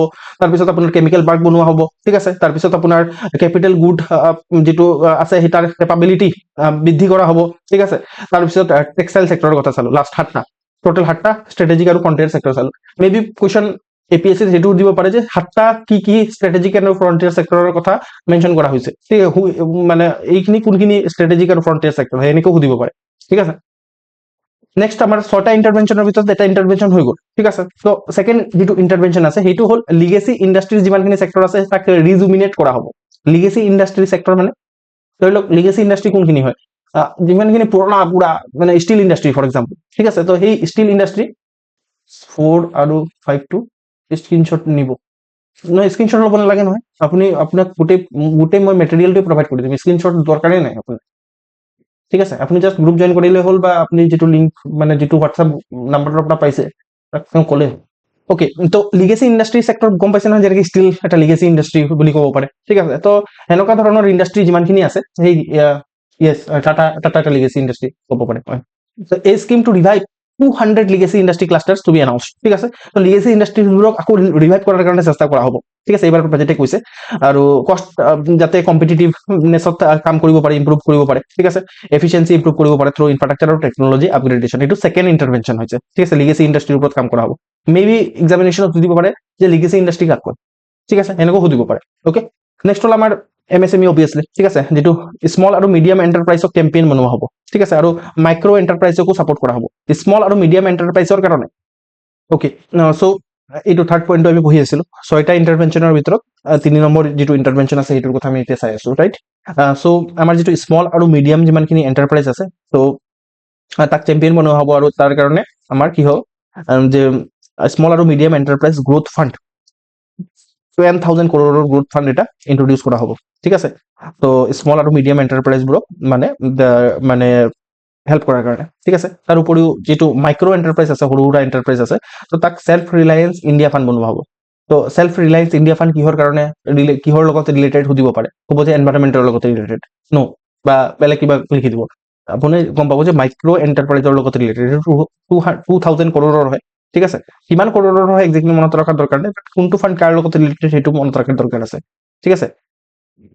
অ'কে, নেক্সট হ'ল আপোনাৰ গভৰ্ণমেণ্ট টু ফেচিলিটেট প্ৰফেচনেল মানে ইনষ্টিটিউশ্যনছ, যেনেকৈ আপোনাৰ CA কাৰণে এইটো ICAI ইনষ্টিটিউট হয়। তো এনেকুৱা ধৰণৰ প্ৰফেচনেল যিমানখিনি ইনষ্টিটিউটছ আছে, তো তাহাঁতক মানে গভৰ্ণমেণ্টে ফেচিলিটেট কৰিব যে শ্বৰ্ট টাৰ্ম আপোনাৰ যিটো মডুলাৰ কোৰ্চ বনোৱাৰ কাৰণে, কিহৰ কাৰণে, যাতে কৰ্পৰেট মিত্ৰা, ঠিক আছে, মানে কৰ্পৰেট মিত্ৰা মানে ফ্ৰেণ্ডছ, তো টায়াৰ 2 আৰু টায়াৰ 3 চিটিজবোৰতো যাতে সেই স্মল আৰু মিডিয়াম এণ্টাৰপ্ৰাইজক হেল্প কৰাৰ কাৰণে, ঠিক আছে, কাৰণ টেকনিকেলি থাকিব লাগিব ন।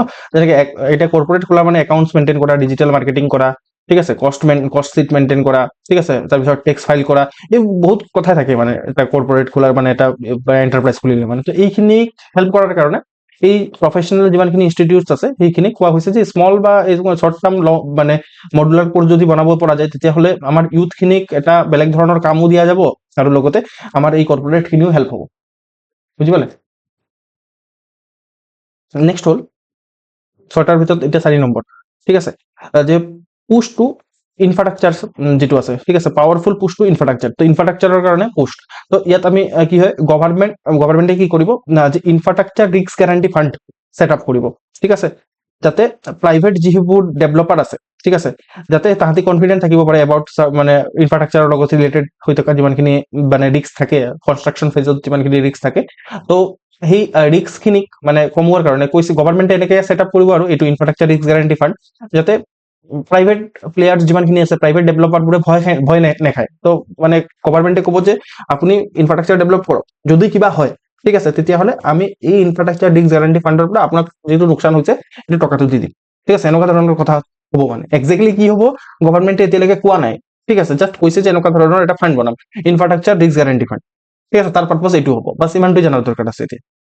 ওকে, তো এইটো ইনফ্ৰাষ্ট্ৰাকচাৰ পুশ কৰাৰ কাৰণে ভাল হ'ব, তেতিয়া আৰু প্ৰাইভেট প্লেয়াৰ্ছবোৰ আহি পিনে, ডেভেলপাৰ্ছবোৰ আহি পিনে, বিল্ডাৰ্ছবোৰ আহি পিনে বিল্ডিং বনাব। ঠিক আছে, তাৰপিছত government to accelerate recycling of significant real estate asset of আপনাৰ central public sector enterprises through setting up dedicated real estate investment trust বা, ঠিক আছে। তো এই মানে এছেট মনিটাইজ কৰা হ'ব আৰু যিমানখিনি ধৰি লওক এতিয়া চেন্ট্ৰেল পাব্লিক সেক্টৰ এন্টাৰপ্ৰাইজ আছে, অইল ONGC, ঠিক আছে। চ' তাহাঁতৰ ওচৰত বহুতখিনি ৰিয়েল ইষ্টেটৰ এছেট থাকে, বহুত প্ৰপাৰ্টি পৰি থাকে। ত' এইখিনি এনেই যিবোৰ প্ৰপাৰ্টি পৰি আছে, তাক আমি ৰিচাইক্লিং কৰিব পাৰোঁ, তাক প্ৰাইভেট প্লেয়াৰক দি দিব পাৰোঁ। ঠিক আছে, তো সেই প্ৰাইভেট প্লেয়াৰে সেই প্ৰপাৰ্টিটো ইউজ কৰিব পাৰে। ঠিক আছে, তো সেই প্ৰপাৰ্টিৰ পৰা ৰেণ্টটো আহি গ'ল, প্ৰাইভেট প্লেয়াৰো নতুন এটা বিজনেছ ডেভেলপ কৰিলে। ঠিক আছে, সেনেকে হ'ব। তো সেইটোৰ কাৰণে ৰিয়েল ইষ্টেট ইনভেষ্টমেণ্ট ট্ৰাষ্ট লাগিব।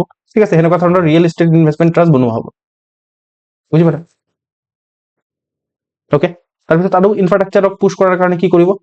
Environment friendly sustainable movement of the cargo. ঠিক আছে, যিমানখিনি কাৰ্গো আছে সেইখিনি কাৰ্গো মানে এই আৰু বস্তু, যেনেকৈ শ্বিপৰ পৰা এফালৰ পৰা এফালে বস্তু লৈ যোৱা। ঠিক আছে, তো sustainable movement of the cargo, environment friendly sustainable movement of the cargo promote কৰাৰ কাৰণে এইখিনি ষ্টেপছ ল'ব গভৰ্ণমেণ্টে।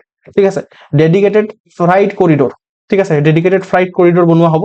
ঠিক আছে, মানে ইষ্টৰ পৰা ৱেষ্টলৈকে। ঠিক আছে, ইষ্টত ৱেষ্ট বেংগলৰ এটা জেগা আছে আপোনাৰ ধানকুনি। ঠিক আছে, তাৰ পৰা চুৰতলৈকে আপোনাৰ ডেডিকেটেড এটা ফ্লাইট কৰিডৰ বনোৱা হ'ব। ঠিক আছে, তাৰ উপৰিও আপোনাৰ 20টা নতুন নেশ্যনেল ৱাটাৰৱে বনোৱা হ'ব। ঠিক আছে, অভাৰ দ্য 5 years। ঠিক আছে, 5 বছৰত এইখিনি অপাৰেশ্যনেলাইজো হৈ যাব। ঠিক আছে, ৱাটাৰৱে 5 যিটো আছে, এনেকে সুধিব পাৰে ৱাটাৰৱে 5 ক'ত আছে? ঠিক আছে, উৰিষ্যা। ঠিক আছে, উৰিষ্যাত আপোনাৰ মিনাৰেল ৰিচ এৰিয়া যিমানখিনি আছে, আপোনাৰ তালচেৰ এণ্ড আংগুৰক, মানে এইটো উৰিষ্যাৰ জেগাৰ নাম। ঠিক আছে, তো কানেক্ট কৰিব। ঠিক আছে, এতিয়া চাওক APSC কেতিয়াবা এনেকুৱা ধৰণৰ নেশ্যনেল ৱাটাৰৱে 5ৰ কথা সুধিব পাৰে। ইয়াৰ পৰা ইনস্পায়াৰ হৈ পিনে ইনফেক্ট নেশ্যনেল ৱাটাৰৱে 1 আৰু ৱাটাৰৱে 2ৰ কথা সুধিব পাৰে। ওকে, তো এইখিনি আপোনালোকে মনত ৰাখিব যে ৱাটাৰৱেৰ ওপৰত কুৱেশ্যন সুধিব পাৰে বুলি। ঠিক আছে, চ' যিহেতু আমাৰ বাজেটত মেনশ্যন আছে। ওকে, বা এই জেগাবোৰ ক'ত আছে মে বি মেপত সুধিব পাৰে। ঠিক আছে, তাৰপিছত ইণ্ডাষ্ট্ৰিয়েল যিমানখিনি চেণ্টাৰ আছে আৰু আপোনাৰ কালিংগাটো গম পাই চাগে, কালিংগাৰ ৱাৰৰ কথা জানে চাগে। তো কালিংগা নগৰৰ পৰা মানে পাৰাদ্বীপ পৰ্ট, ধৰ্মা পৰ্ট, তো এইখিনি পৰ্ট কানেক্ট কৰা হ'ব মানে। ঠিক আছে, নেশ্যনেল ৱাটাৰৱে 5। ওকে, তাৰ উপৰিও আপোনাৰ ট্ৰেইনিং ইনষ্টিটিউট থাকিব, ৰিজনেল চেণ্টাৰ ফৰ এক্সেলেঞ্চ বনোৱা হ'ব, যাতে আপোনাৰ মেন পাৱাৰৰ যিটো ৰিকুৱাৰমেণ্ট আছে related to this cargo movement, সেইটো যাতে পূৰাব পৰা যায়। ঠিক আছে, তাৰ উপৰিও এটা শিপ ৰিপেয়াৰিং ফেচিলিটি থাকিব। ঠিক আছে, ইনলেণ্ড ৱাটাৰ ৱে কাটাৰ কৰাৰ কাৰণে। ঠিক আছে, আপোনাৰ ক'ত ক'ত থাকিব? পাটনা আৰু বাৰাণসী। ঠিক আছে, বাৰাণসী আৰু পাটনাত এইটো শিপ ৰিপেয়াৰমেণ্ট ইক'চিষ্টেম এটা বনোৱা হ'ব। ঠিক আছে, তাৰ উপৰিও আমি যদি চাওঁ coastal cargo promotion scheme launch কৰা হ'ব। ঠিক আছে, এইটোৱে কোষ্টেল কাৰ্গো প্ৰমোট কৰিব আৰু এইটোক ৰেল আৰু ৰোডৰ সহায়ত কেনেকৈ কানেক্ট কৰিব পৰা যায়। ঠিক আছে, ইনলেণ্ড ৱাটাৰৱে এইখিনিৰ লগত কেনেকৈ কানেক্ট কৰিব পৰা যায় সেইটো চোৱা হ'ব। আৰু ইয়াৰ পৰা আল্টিমেটলি কোষ্টেল যিটো শ্বিপিং আছে সেইটো 6%ৰ পৰা 12% লৈ যোৱা হ'ব বাই 2047। ঠিক আছে, তাৰ উপৰিও incentives to be provided to indigenous manufacturing of the sea planes. ঠিক আছে, কিছুমান প্লেন এনেকুৱা ধৰণৰ থাকে যে সেইখিনি চিত মানে নামিব পাৰে। তো এনেকুৱা ধৰণৰ চি প্লেন বনোৱাৰ কাৰণে, মেনুফেকচাৰিং কৰাৰ কাৰণে মানে ইনচেন্টিভ প্ৰভাইড কৰা হ'ব। ঠিক আছে, যাতে আমি last mile connectivity, remote connectivity promote কৰিব পাৰোঁ, লগতে টুৰিজমকো প্ৰমোট কৰিব পাৰোঁ।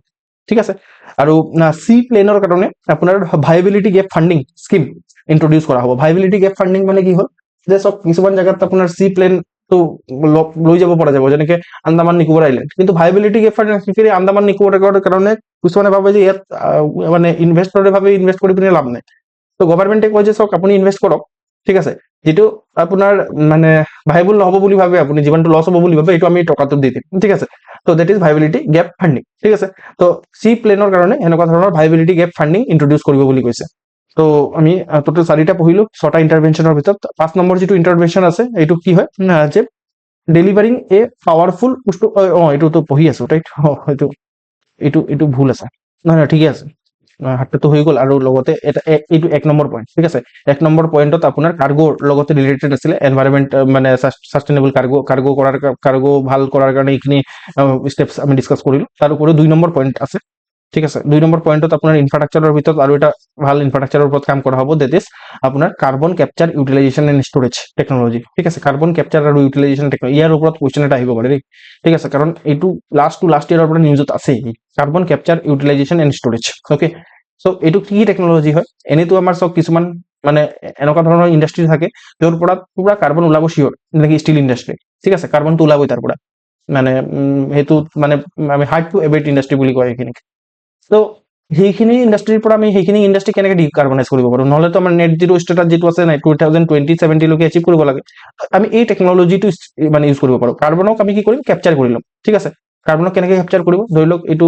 চিমনিৰ পৰা আপোনাৰ কিবা কাৰ্বন ওলাই আছে কাৰ্বন ডাই অক্সাইড তো তাতে আমি চিমনিটো এনেকুৱা ধৰণে বনাম ঠিক আছে যিটো মানে ফেক্টৰীৰ চিমনি যিটো আছে তো এই চিমনিটো এনেকুৱা ধৰণে বনাম যাতে ইয়াতে কাৰ্বনটো কেপচাৰ হৈ যায় ঠিক আছে তাৰপিছত সেই কাৰ্বন যিটো কেপচাৰ হ'ল সেইটো ইউটিলাইজ কৰিবলৈ চেষ্টা কৰিম কাৰ্বনেটেড ড্ৰিংকৰ কথা জানে চাগে ঠিক আছে যিটো আপোনালোকে খাই পুৰা মজা আছে যিটো মানে পেপচি কোকো কোলা সেইবোৰ কাৰ্বনেটেড ড্ৰিংক হয় তো তাতো ইউজ হ'ব পাৰে ঠিক আছে কাৰ্বনেটেড ড্ৰিংকত ইউজ হয় তো তাত কাৰ্বন দৰকাৰ পৰে মানে ঠিক আছে তো এইটোত ইউটিলাইজেশ্যন কৰিব পাৰোঁ ঠিক আছে আৰু তাৰপিছত যদি ইউটিলাইজেশ্যন কৰিব নোৱাৰোঁ যিমানটো ইউটিলাইজেশ্যন হ'ল আৰু যদি নোৱাৰোঁ তেতিয়াহ'লে তাক ষ্ট'ৰ কৰিম ঠিক আছে ষ্ট'ৰ ক'ত কৰিব পাৰোঁ ইয়াতো আমি বায়'মাছ ঠিক আছে ক্ৰিয়েট কৰিব পাৰোঁ বায়'মাছ মানে ফৰেষ্ট ক্ৰিয়েট কৰিব পাৰোঁ তাত তেতিয়াও ষ্ট'ৰ হ'ব আৰু লগতে নহ'লে এইটো যদি আমি জিঅ'লজিকেলি ষ্ট'ৰ কৰিব পাৰোঁ কিছুমান এনেকুৱা জেগা থাকে তাৰ পৰা আমি অইল ওলাই লৈছোঁ পুৰা ঠিক আছে ভিতৰৰ মানে মাটিৰ ভিতৰৰ পৰা পুৰা অইল চইল ওলাই লৈছোঁ সেইটোতো খোকলা হৈ আছে তো তাত আমি সোমাই দিলোঁ ঠিক আছে তো তাত সোমাই দিলোঁ ষ্ট'ৰেজ হৈ গ'ল ঠিক আছে এইটোৰ কাৰণে টেকনলজি ভাল টেকনলজি লাগিব ৰাইট তো এইটো টেকনলজি ডেভেলপ কৰা হ'ব ঠিক আছে পাঁচটা ইণ্ডাষ্ট্ৰিয়েল ছেক্টৰৰ কাৰণে স্পেচিয়েলি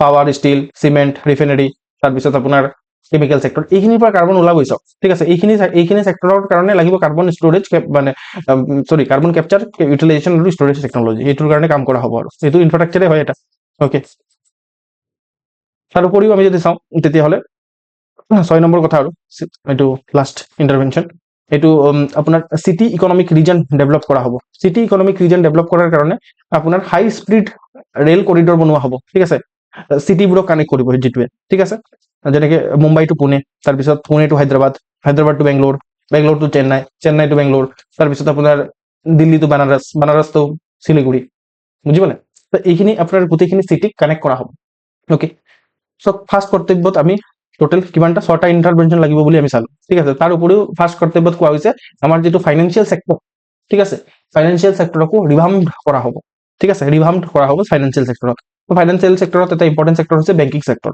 তো বেংকিং ছেক্টৰৰ কাৰণে এটা হাই লেভেল কমিটি বনোৱা হৈছে ঠিক আছে যেনেকৈ আমি হাই লেভেল কমিটিৰ কথা জানো বেংকিং ছেক্টৰত বহুতখিনি হাই লেভেল কমিটি অলৰেডি বনিছে ফাৰ্ষ্ট নৰসিম্হাম কমিটি বনিছিলে মনত আছে 2টা নৰসিম্হাম কমিটি বনিলে কেতন পাৰিক কমিটি বনিলে ঠিক আছে তো বেলেগ ৰঘুৰাম ৰাজনৰ কমিটি বনিলে তো এনেকুৱা ধৰণৰ এটা হাই লেভেল কমিটি ফৰ বিকশিত ভাৰত বনোৱা হ'ব ঠিক আছে আৰু সেইটোৱে এই যিটো ছেক্টৰক কেনেকৈ আমি কম্প্ৰিহেনচিভলি ৰিভিউ কৰিব ঠিক আছে বেংকিং ছেক্টৰটো কিবা যদি দৰকাৰ আছে সেইটো মানে সি ৰিকমেণ্ডেশ্যন দিব ঠিক আছে একৰ্ডিংলি গভৰ্ণমেণ্টে কাম কৰিব তাৰ উপৰিও যিটো NBFC আছে মানে নন বেংকিং ফাইনেন্সিয়েল কোম্পানীবোৰ আছে নন বেংকিং ফাইনেন্সিয়েল কোম্পানী কোনখিনি নন বেংকিং ফাইনেন্সিয়েল বেংকিং নকৰে কিন্তু ফাইনেন্সিয়েল কোম্পানী হয় যেনেকৈ insurance company non banking financial company right তো নন বেংকিং ফাইনেন্সিয়েল কোম্পানীবোৰক ৰিষ্ট্ৰাকচাৰ কৰা হ'ব তাৰ কাৰণে স্পেচিফিকেলি 2টা নন বেংকিং ফাইনেন্সিয়েল কোম্পানী যেনেকৈ পাৱাৰ ফাইনেন্স কৰ্পৰেশ্যন ঠিক আছে যিটোৱে পাৱাৰ ছেক্টৰক ডেভেলপ কৰাৰ কাৰণে ফাইনেন্স প্ৰভাইড কৰে নন বেংকিং হয় বেংকিং হোৱাৰ কাৰণে ইয়াতো ডিপজিট ল'ব লাগিব নহ'লে মানে লোন দিব লাগিব 2টা বস্তু একেলগে কৰিব লাগিব তেতিয়াহে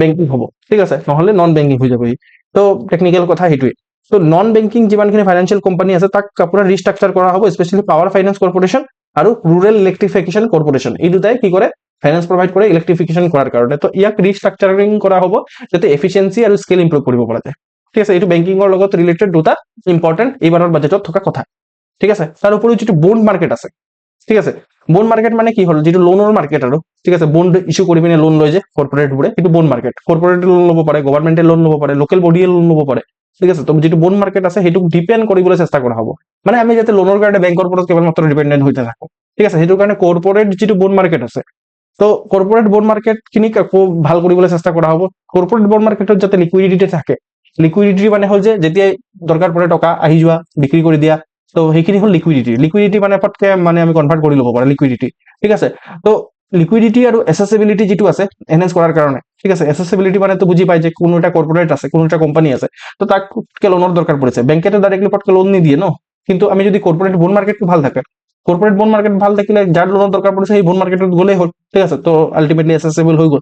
তো গভৰ্ণমেণ্টে কি কৰিব, এইটোক মানে এনহেন্স কৰাৰ কাৰণে লিকুইডিটি আৰু এছেছেবিলিটি যিটো আছে এনহেন্স কৰাৰ কাৰণে প্ৰপ'জ কৰিছে যে বন্ড মাৰ্কেটটোক মাৰ্কেট বেছ কৰি দিওঁ আৰু মাৰ্কেটিং কৰি দিওঁ, ইয়াত ডিৰেগুলেশ্যন কৰি দিওঁ, ইয়াত ইমান ৰেগুলেট কৰি নাথাকো ইয়াক।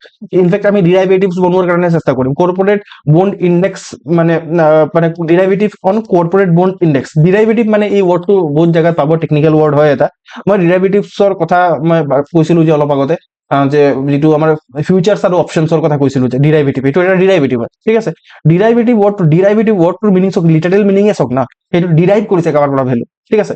এতিয়া চাওক কৰ্পোৰেট বন্ড যিমানখিনি আছে সেই তাৰ এটা ইণ্ডেক্স বনে, ঠিক আছে। এতিয়া কৰ্পোৰেট বন্ড কোনখিনি হয়, কৰ্পোৰেট বন্ড এতিয়া ফৰ এক্সাম্পল টাটা, ঠিক আছে, ৰিলায়েন্স, আদানী, আম্বানী, ঠিক আছে, এইবোৰ দুনিয়াৰ পৰা কৰ্পোৰেট হয়। তো এই কৰ্পোৰেট যিমানখিনি আছে সেই কৰ্পোৰেট খিনিয়ে যিটো বন্ড ইছ্যু কৰিছে, ঠিক আছে, বন্ড মানে অবভিয়াছলি লোন লোৱাৰ কাৰণে সি বন্ড ইছ্যু কৰে, তো লোন পায়, এনেকে ঘূৰাইও দিয়ে। তো এই কৰ্পোৰেট খিনিয়ে যিটো বন্ড ইছ্যু কৰিছে তাৰ এটা ইণ্ডেক্স থাকিব, কিমান কোনটো বন্ডৰ কি ৰেট চলি আছে কি না, সেইখিনিতো ইণ্ডেক্সত ক'ব ন। তো এই কৰ্পোৰেট বন্ড মাৰ্কেটৰ ইণ্ডেক্সৰ ওপৰত, ঠিক আছে, এই কৰ্পোৰেট বন্ড মাৰ্কেটৰ ইণ্ডেক্সৰ ওপৰত আমি ডিৰাইভেটিভ যদি জেনাৰেট কৰি দিব পাৰোঁ। ডিৰাইভেটিভ মানে ডিৰাইভেটিভ এটা ওৱান পিচ অফ পেপাৰ হয়, যিটোৰ এনেই কোনো ভেলু নাই। এনে আপুনি যদি ডিৰাইভেটিভ বুজি পাব হয় ন, আপোনাৰ পকেটত থকা যিটো টকা আছে ন, সেইটোৰ এটা ডিৰাইভেটিভে হয়, ঠিক আছে। আপুনি চব টকাটোৰ কি ভেলু আছে, এই কাগজটোৰ কি ভেলু আছে, একো কাগজটোৰ ভেলু নাই, ঠিক আছে।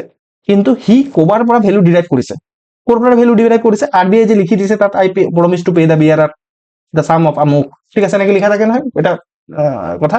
তো সেইটোৰ পৰা এই RBI ৰ পৰা আল্টিমেটলি ভেলুটো ডিৰাইভ কৰিছে। ওৱান কাইণ্ড অফ ডিৰাইভেটিভ সেইটো হয়, আপোনাৰ কাৰেঞ্চি যিটো আছে সেইটো এটা ডিৰাইভেটিভ হয়, ঠিক আছে। তাৰ এনেই আপুনি যদি চাই তেতিয়াহ'লে ভেলু নাই। কিন্তু গ'ল্ড ডিৰাইভেটিভ নহয়, ঠিক আছে। গ'ল্ডৰ সুকীয়া নিজৰ ইন্ট্ৰিনচিক ভেলু আছে, যাৰ ইন্ট্ৰিনচিক ভেলু নাই সি কাৰোবাৰ পৰা ভেলু ডিৰাইভ কৰে, দেট ইজ কল্ড ডিৰাইভেটিভ, বুজি পালে।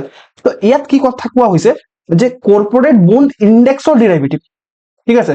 যে কৰ্পোৰেট বন্ড এটা ইণ্ডেক্স থাকিব, যেনেকে নিফটি 50 এটা ইণ্ডেক্স হয়, ঠিক আছে। তাৰপিছত আপোনাৰ সেন্সেক্স এটা ইণ্ডেক্স হয়, ঠিক আছে, এইটো বেলেগ ইণ্ডেক্স হয়, কিন্তু কৰ্পোৰেট বন্ড মাৰ্কেটতে এটা ইণ্ডেক্স আছে। তো সেই ইণ্ডেক্সৰ পৰা যিটো ডিৰাইভেটিভ হ'ব, তো ডিৰাইভেটিভৰো যাতে আপোনাৰ বাইং বা চেলিং কৰিব পাৰে, ঠিক আছে। তো সেইটোৰ কাৰণে যাতে এনেকে কৰিলে মানে কি হ'ব, যে এচেচিবিলিটি বাঢ়িব আৰু মানুহে আহি পিনে টকা পাব, ঠিক আছে। সেইটো এটা ইম্পৰ্টেণ্ট কথা যে এনেকে কৰিব, ইন্ট্ৰডিউচ কৰাৰ প্লেন আছে, ঠিক আছে, গভৰ্ণমেণ্টে এইবাৰ কৈছে। এইবোৰ বস্তু টেকনিকেল কথা আমাৰ পৰীক্ষাত সুধিব এজ এ ইকনমিৰ কুৱেশ্যন হিচাপে। মই বুজাই দিলো যে এক্সেক্টলি কি হয় বস্তুটো, ঠিক আছে। বুজি পালে নে, বুজি পোৱা নাই নে কি, বুজি পালে কি কওক, বুজি পালে। মই একেবাৰে কম, ডিৰাইভেটিভ মানে হৈছে যে এনে নিজৰ কোনো ধৰণৰ ডিৰাইভেটিভটো নাথাকে, ঠিক আছে, কোনো ভেলু নাথাকে নিজৰ, ঠিক আছে। তো যেনেকে কাৰেঞ্চি আমাৰ, ঠিক আছে, আমাৰ হাতত থকা টকা, ঠিক আছে, তাততো কোনো নিজৰ ভেলু নাথাকে, মানে সি ভেলু ক'ৰবাৰ পৰা জেনেৰেট কৰে, সেইবোৰক কয় ডিৰাইভেটিভ। ইয়াত কিন্তু সেই টকা কাৰেঞ্চিৰ ডিৰাইভেটিভৰ কথা কোৱা নাই। ইয়াত কৰ্পোৰেট বন্ড যিটো ইণ্ডেক্স আছে, ঠিক আছে, কৰ্পোৰেট বন্ড তাৰ ইণ্ডেক্স, ঠিক আছে, কৰ্পোৰেটে ইছ্যু কৰা বন্ডৰ ইণ্ডেক্স, তো তাৰ ডিৰাইভেটিভ, ঠিক আছে, তাৰ ডিৰাইভেটিভৰ ইন্ট্ৰডাকশ্যন প্লেন কৰাৰ কথা কৈছে, ঠিক আছে। তাৰপিছত আৰু এটা বস্তু আছে আপোনাৰ টোটেল ৰিটাৰ্ণ আপোনাৰ সোয়েপ, ঠিক আছে। টোটেল ৰিটাৰ্ণ সোয়েপ মানে কি হয়, টোটেল ৰিটাৰ্ণ সোয়েপ মানে হৈছে যে আপোনাৰ ধৰি লওক আপোনাৰ ওচৰত কিবা এটা বন্ড আছে, ঠিক আছে, বা কিবা এটা শ্বেয়াৰ আছে, তো সেইটোক আপুনি সোয়েপ কৰি ল'ব, আপুনি বেলেগ এটা কোম্পানীৰ শ্বেয়াৰৰ লগত সোয়েপ কৰিব বিচাৰিছে, টোটেল ৰিটাৰ্ণ, ঠিক আছে, that is called total return swap, বুজি পালে। মানে কিন্তু ইয়াত বন্ডৰ কথা কৈছে যে আপোনাৰ ওচৰত ধৰি লওক ৰিলায়েন্সৰ বন্ড আছে, কিন্তু ভাবিছে যে আপুনি নিজে ভাবি আছে যে ৰিলায়েন্স এতিয়া পাৰফৰ্ম নকৰে চাগে, আদানী পাৰফৰ্ম কৰিব, ঠিক আছে। তো বেলেগ এজন মানুহ পালে যাৰ ওচৰত আদানীৰ বন্ড আছে, তো আপুনি দুজনে সোয়েপ কৰি ল'ব পাৰে। আপুনি আদানীৰ শ্বেয়াৰটো লৈ ল'লে আৰু সেইজনে ভাবিছে যে নহয় মই ৰিলায়েন্সৰ শ্বেয়াৰটো লৈ ল'ম, ঠিক আছে, বা শ্বেয়াৰ নহয় ইয়াত বন্ড কৈছে, তো বন্ডটো লৈ ল'ম, ঠিক আছে। তো এইটো হ'ল টোটেল ৰিটাৰ্ণ সোয়েপ, ঠিক আছে। এই টোটেল ৰিটাৰ্ণ সোয়েপ আৰু আপোনাৰ ডিৰাইভেটিভ অন আপোনাৰ যিটো কৰ্পোৰেট বন্ড ইণ্ডেক্স আছে সেইটোক নতুনকে ইন্ট্ৰডাকশ্যন কৰিব বুলি কৈছে, ঠিক আছে। যদি এতিয়াও বুজি পোৱা নাই তেতিয়াহ'লে এই ইউটিউবত ভিডিঅ'টো আপলোড হ'ব, তেতিয়া আপোনালোকে আকৌ এবাৰ ৰিভাইন কৰি পিনে চাব। তেতিয়াও যদি বুজি নাপায় মোক আকৌ এবাৰ ফোন কৰিব, মই কৈ দিম। মিউনিচিপাল যিটো বন্ড আছে, ঠিক আছে, মিউনিচিপাল বন্ড মানে মিউনিচিপালিটি ইছ্যু কৰা বন্ড, বন্ড মানে যেতিয়া বন্ড ৱৰ্ডটো যেতিয়াই পাব তেতিয়া ভাবিব যে আচ্ছা ইয়াক লোন লাগে, তো তাৰ কাৰণে ই বন্ড ইস্যু কৰিছে, ঠিক আছে। তো মিউনিচিপাল বন্ড ইস্যু কৰাৰ কাৰণে স্পেচিয়েলি যিমানখিনি লাৰ্জ চিটি আছে, তো তাহাঁতকতো টকাৰ দৰকাৰ পৰে, কিন্তু তাহাঁতৰ ওচৰত টকা লিমিটেড থাকে, ঠিক আছে। তো সেইকাৰণে সিহঁতক কৈছে যে আপোনালোকে মাৰ্কেটৰ পৰা ডাইৰেক্টলি লোন উঠাই পিনে নিজৰ কামটো কৰক, তাৰ পৰা ফিজ লওক, ঠিক আছে।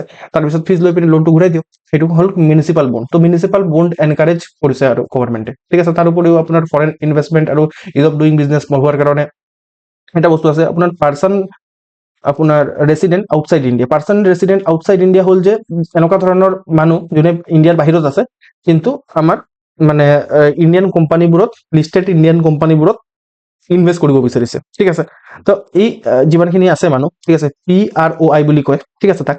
তো এই PROI বোৰক মানে পাৰ্মিশ্যন দিছে আৰু যে ইকুইটি ইনষ্ট্ৰুমেণ্টত তাহাঁতি ভাল ধৰণে মানে ভাগ ল'ব পাৰিব, ইনভেষ্ট কৰিব পাৰিব, ঠিক আছে। এনেকৈ কি হ'ব, FDI আহিব আমাৰ ইয়াত, ঠিক আছে, টকা বাহিৰৰ দেশৰ পৰা আমাৰ ইয়াত আহিব, ঠিক আছে। তাৰ উপৰিও আমি যদি চাওঁ যিটো আপোনাৰ ফেমা এক্ট আছে, ঠিক আছে, ফৰেন এক্সচেঞ্জ মেনেজমেণ্ট এক্ট। তো ফৰেন এক্সচেঞ্জ মেনেজমেণ্ট এক্টক ৰিভিউ কৰা হ'ব, যাতে আননেচেচাৰী যিমানখিনি আপোনাৰ ৰেগুলেটৰী ফ্ৰেমৱৰ্কছ আছে সেইখিনিক আঁতৰাব পৰা যায়, ঠিক আছে, ইউজাৰ ফ্ৰেণ্ডলি বনাব পৰা যায়, ঠিক আছে।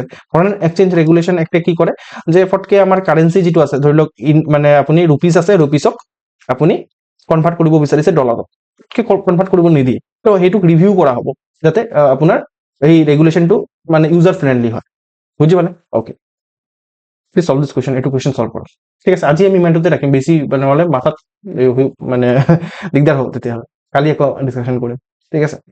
বাকীখিনিতো ছেকেণ্ড কৰ্তব্য, থাৰ্ড কৰ্তব্য বাকী আছে, ফাৰ্ষ্ট কৰ্তব্য পূৰা হৈছে বাৰু, ঠিক আছে। ফাৰ্ষ্ট কৰ্তব্যৰ যিমানখিনি ষ্টেপছ আছিলে আমাৰ ইউনিয়ন বাজেটত সেইখিনি পূৰা হৈছে। Please solve this question with reference to the union budget 2020-26 আপোনাৰ কৰ্তব্য, কনচেপ্ট অফ কৰ্তব্য, ঠিক আছে।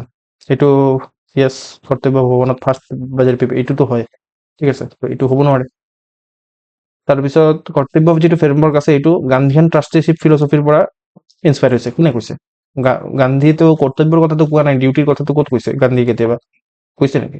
নাই কোৱা, ঠিক আছে, এইটোতো নহয়। তাৰপিছত আপোনাৰ ফাৰ্ষ্ট কৰ্তব্য primarily focuses on strengthening manufacturing and infrastructure. আছে এইটোতো পঢ়িলো আমি এতিয়া এই মাত্ৰ, ঠিক আছে। তো আল্টিমেটলি আনচাৰ কি হ'ব? 1 আৰু 3 হ'ব, right? A will be the answer. D কেনেকৈ হ'ব? ক'ত কেতিয়া কৈছিলে কৰ্তব্যৰ কথা গান্ধীৰ ট্ৰাষ্টিশ্বিপ মডেলে? গান্ধীৰ ট্ৰাষ্টিশ্বিপ মডেল কি আছিলে? গান্ধীৰ ট্ৰাষ্টিশ্বিপ মডেল আছিলে যে কৈছিলে যে আমি আমাৰ ওচৰত যিমানখিনি টকা আছে, ঠিক আছে, আমি জাষ্ট সেই টকাটোৰ ট্ৰাষ্টি হয়, ঠিক আছে, আমি সেইটো মানুহৰ বেটাৰৰ কাৰণে ইউজ কৰিব পাৰে। সেইটো কৰ্তব্য থৰি না, বুজি পালে? ঠিক আছে। চ' যিসকলে নতুন জইন কৰিছে তাহাঁতে আমাৰ ফাউণ্ডেশ্যন কোৰ্চ ল'ব পাৰে, ঠিক আছে, যদি পঢ়ুৱাৰ ষ্টাইল ভাল লাগিছে আৰু। অ'কে, নেলাগিলে ল'ব নালাগে বাৰু, ঠিক আছে। আৰু ইয়াত আপোনাৰ গোটেই ফিচাৰ্ছখিনি লিখা আছে, এইটো নম্বৰত ফোন কৰিলে আপোনাক বুজাই দিয়া হ'ব। আৰু ফিলিংছৰ ক্ৰেছ কোৰ্চো ল'ব পাৰে, আৰু যদি কেৱল মাত্ৰ ষ্টাডি মেটেৰিয়েল ল'ব বিচাৰিছে ষ্টাডি মেটেৰিয়েলো লৈ ল'ব পাৰে। আৰু বেলেগ বেলেগ ধৰণৰ কোৰ্চেছ এভেইলেবল আছে, আমাৰ ৱেবছাইটত ভিজিট কৰিব পাৰে। ধন্যবাদ। ত' আজি আমি ইমানটোতে ৰাখিম। কিন্তু এইটো বাজেটৰ ফাৰ্ষ্ট পাৰ্ট হয়, ঠিক আছে। আৰু ছেকেণ্ড পাৰ্ট আৰু থাৰ্ড পাৰ্ট কালি আৰু পৰহি আমি ডিছকাছ কৰিম। কোনোবাই যদি ইণ্টাৰেষ্টেড হয় তেতিয়াহ'লে মোক জনাব লাগে, মোক মানে কি আৰু য'ৰ পৰা লিংকটো আহিছে তাক জনাব লাগে। Thank you, good night.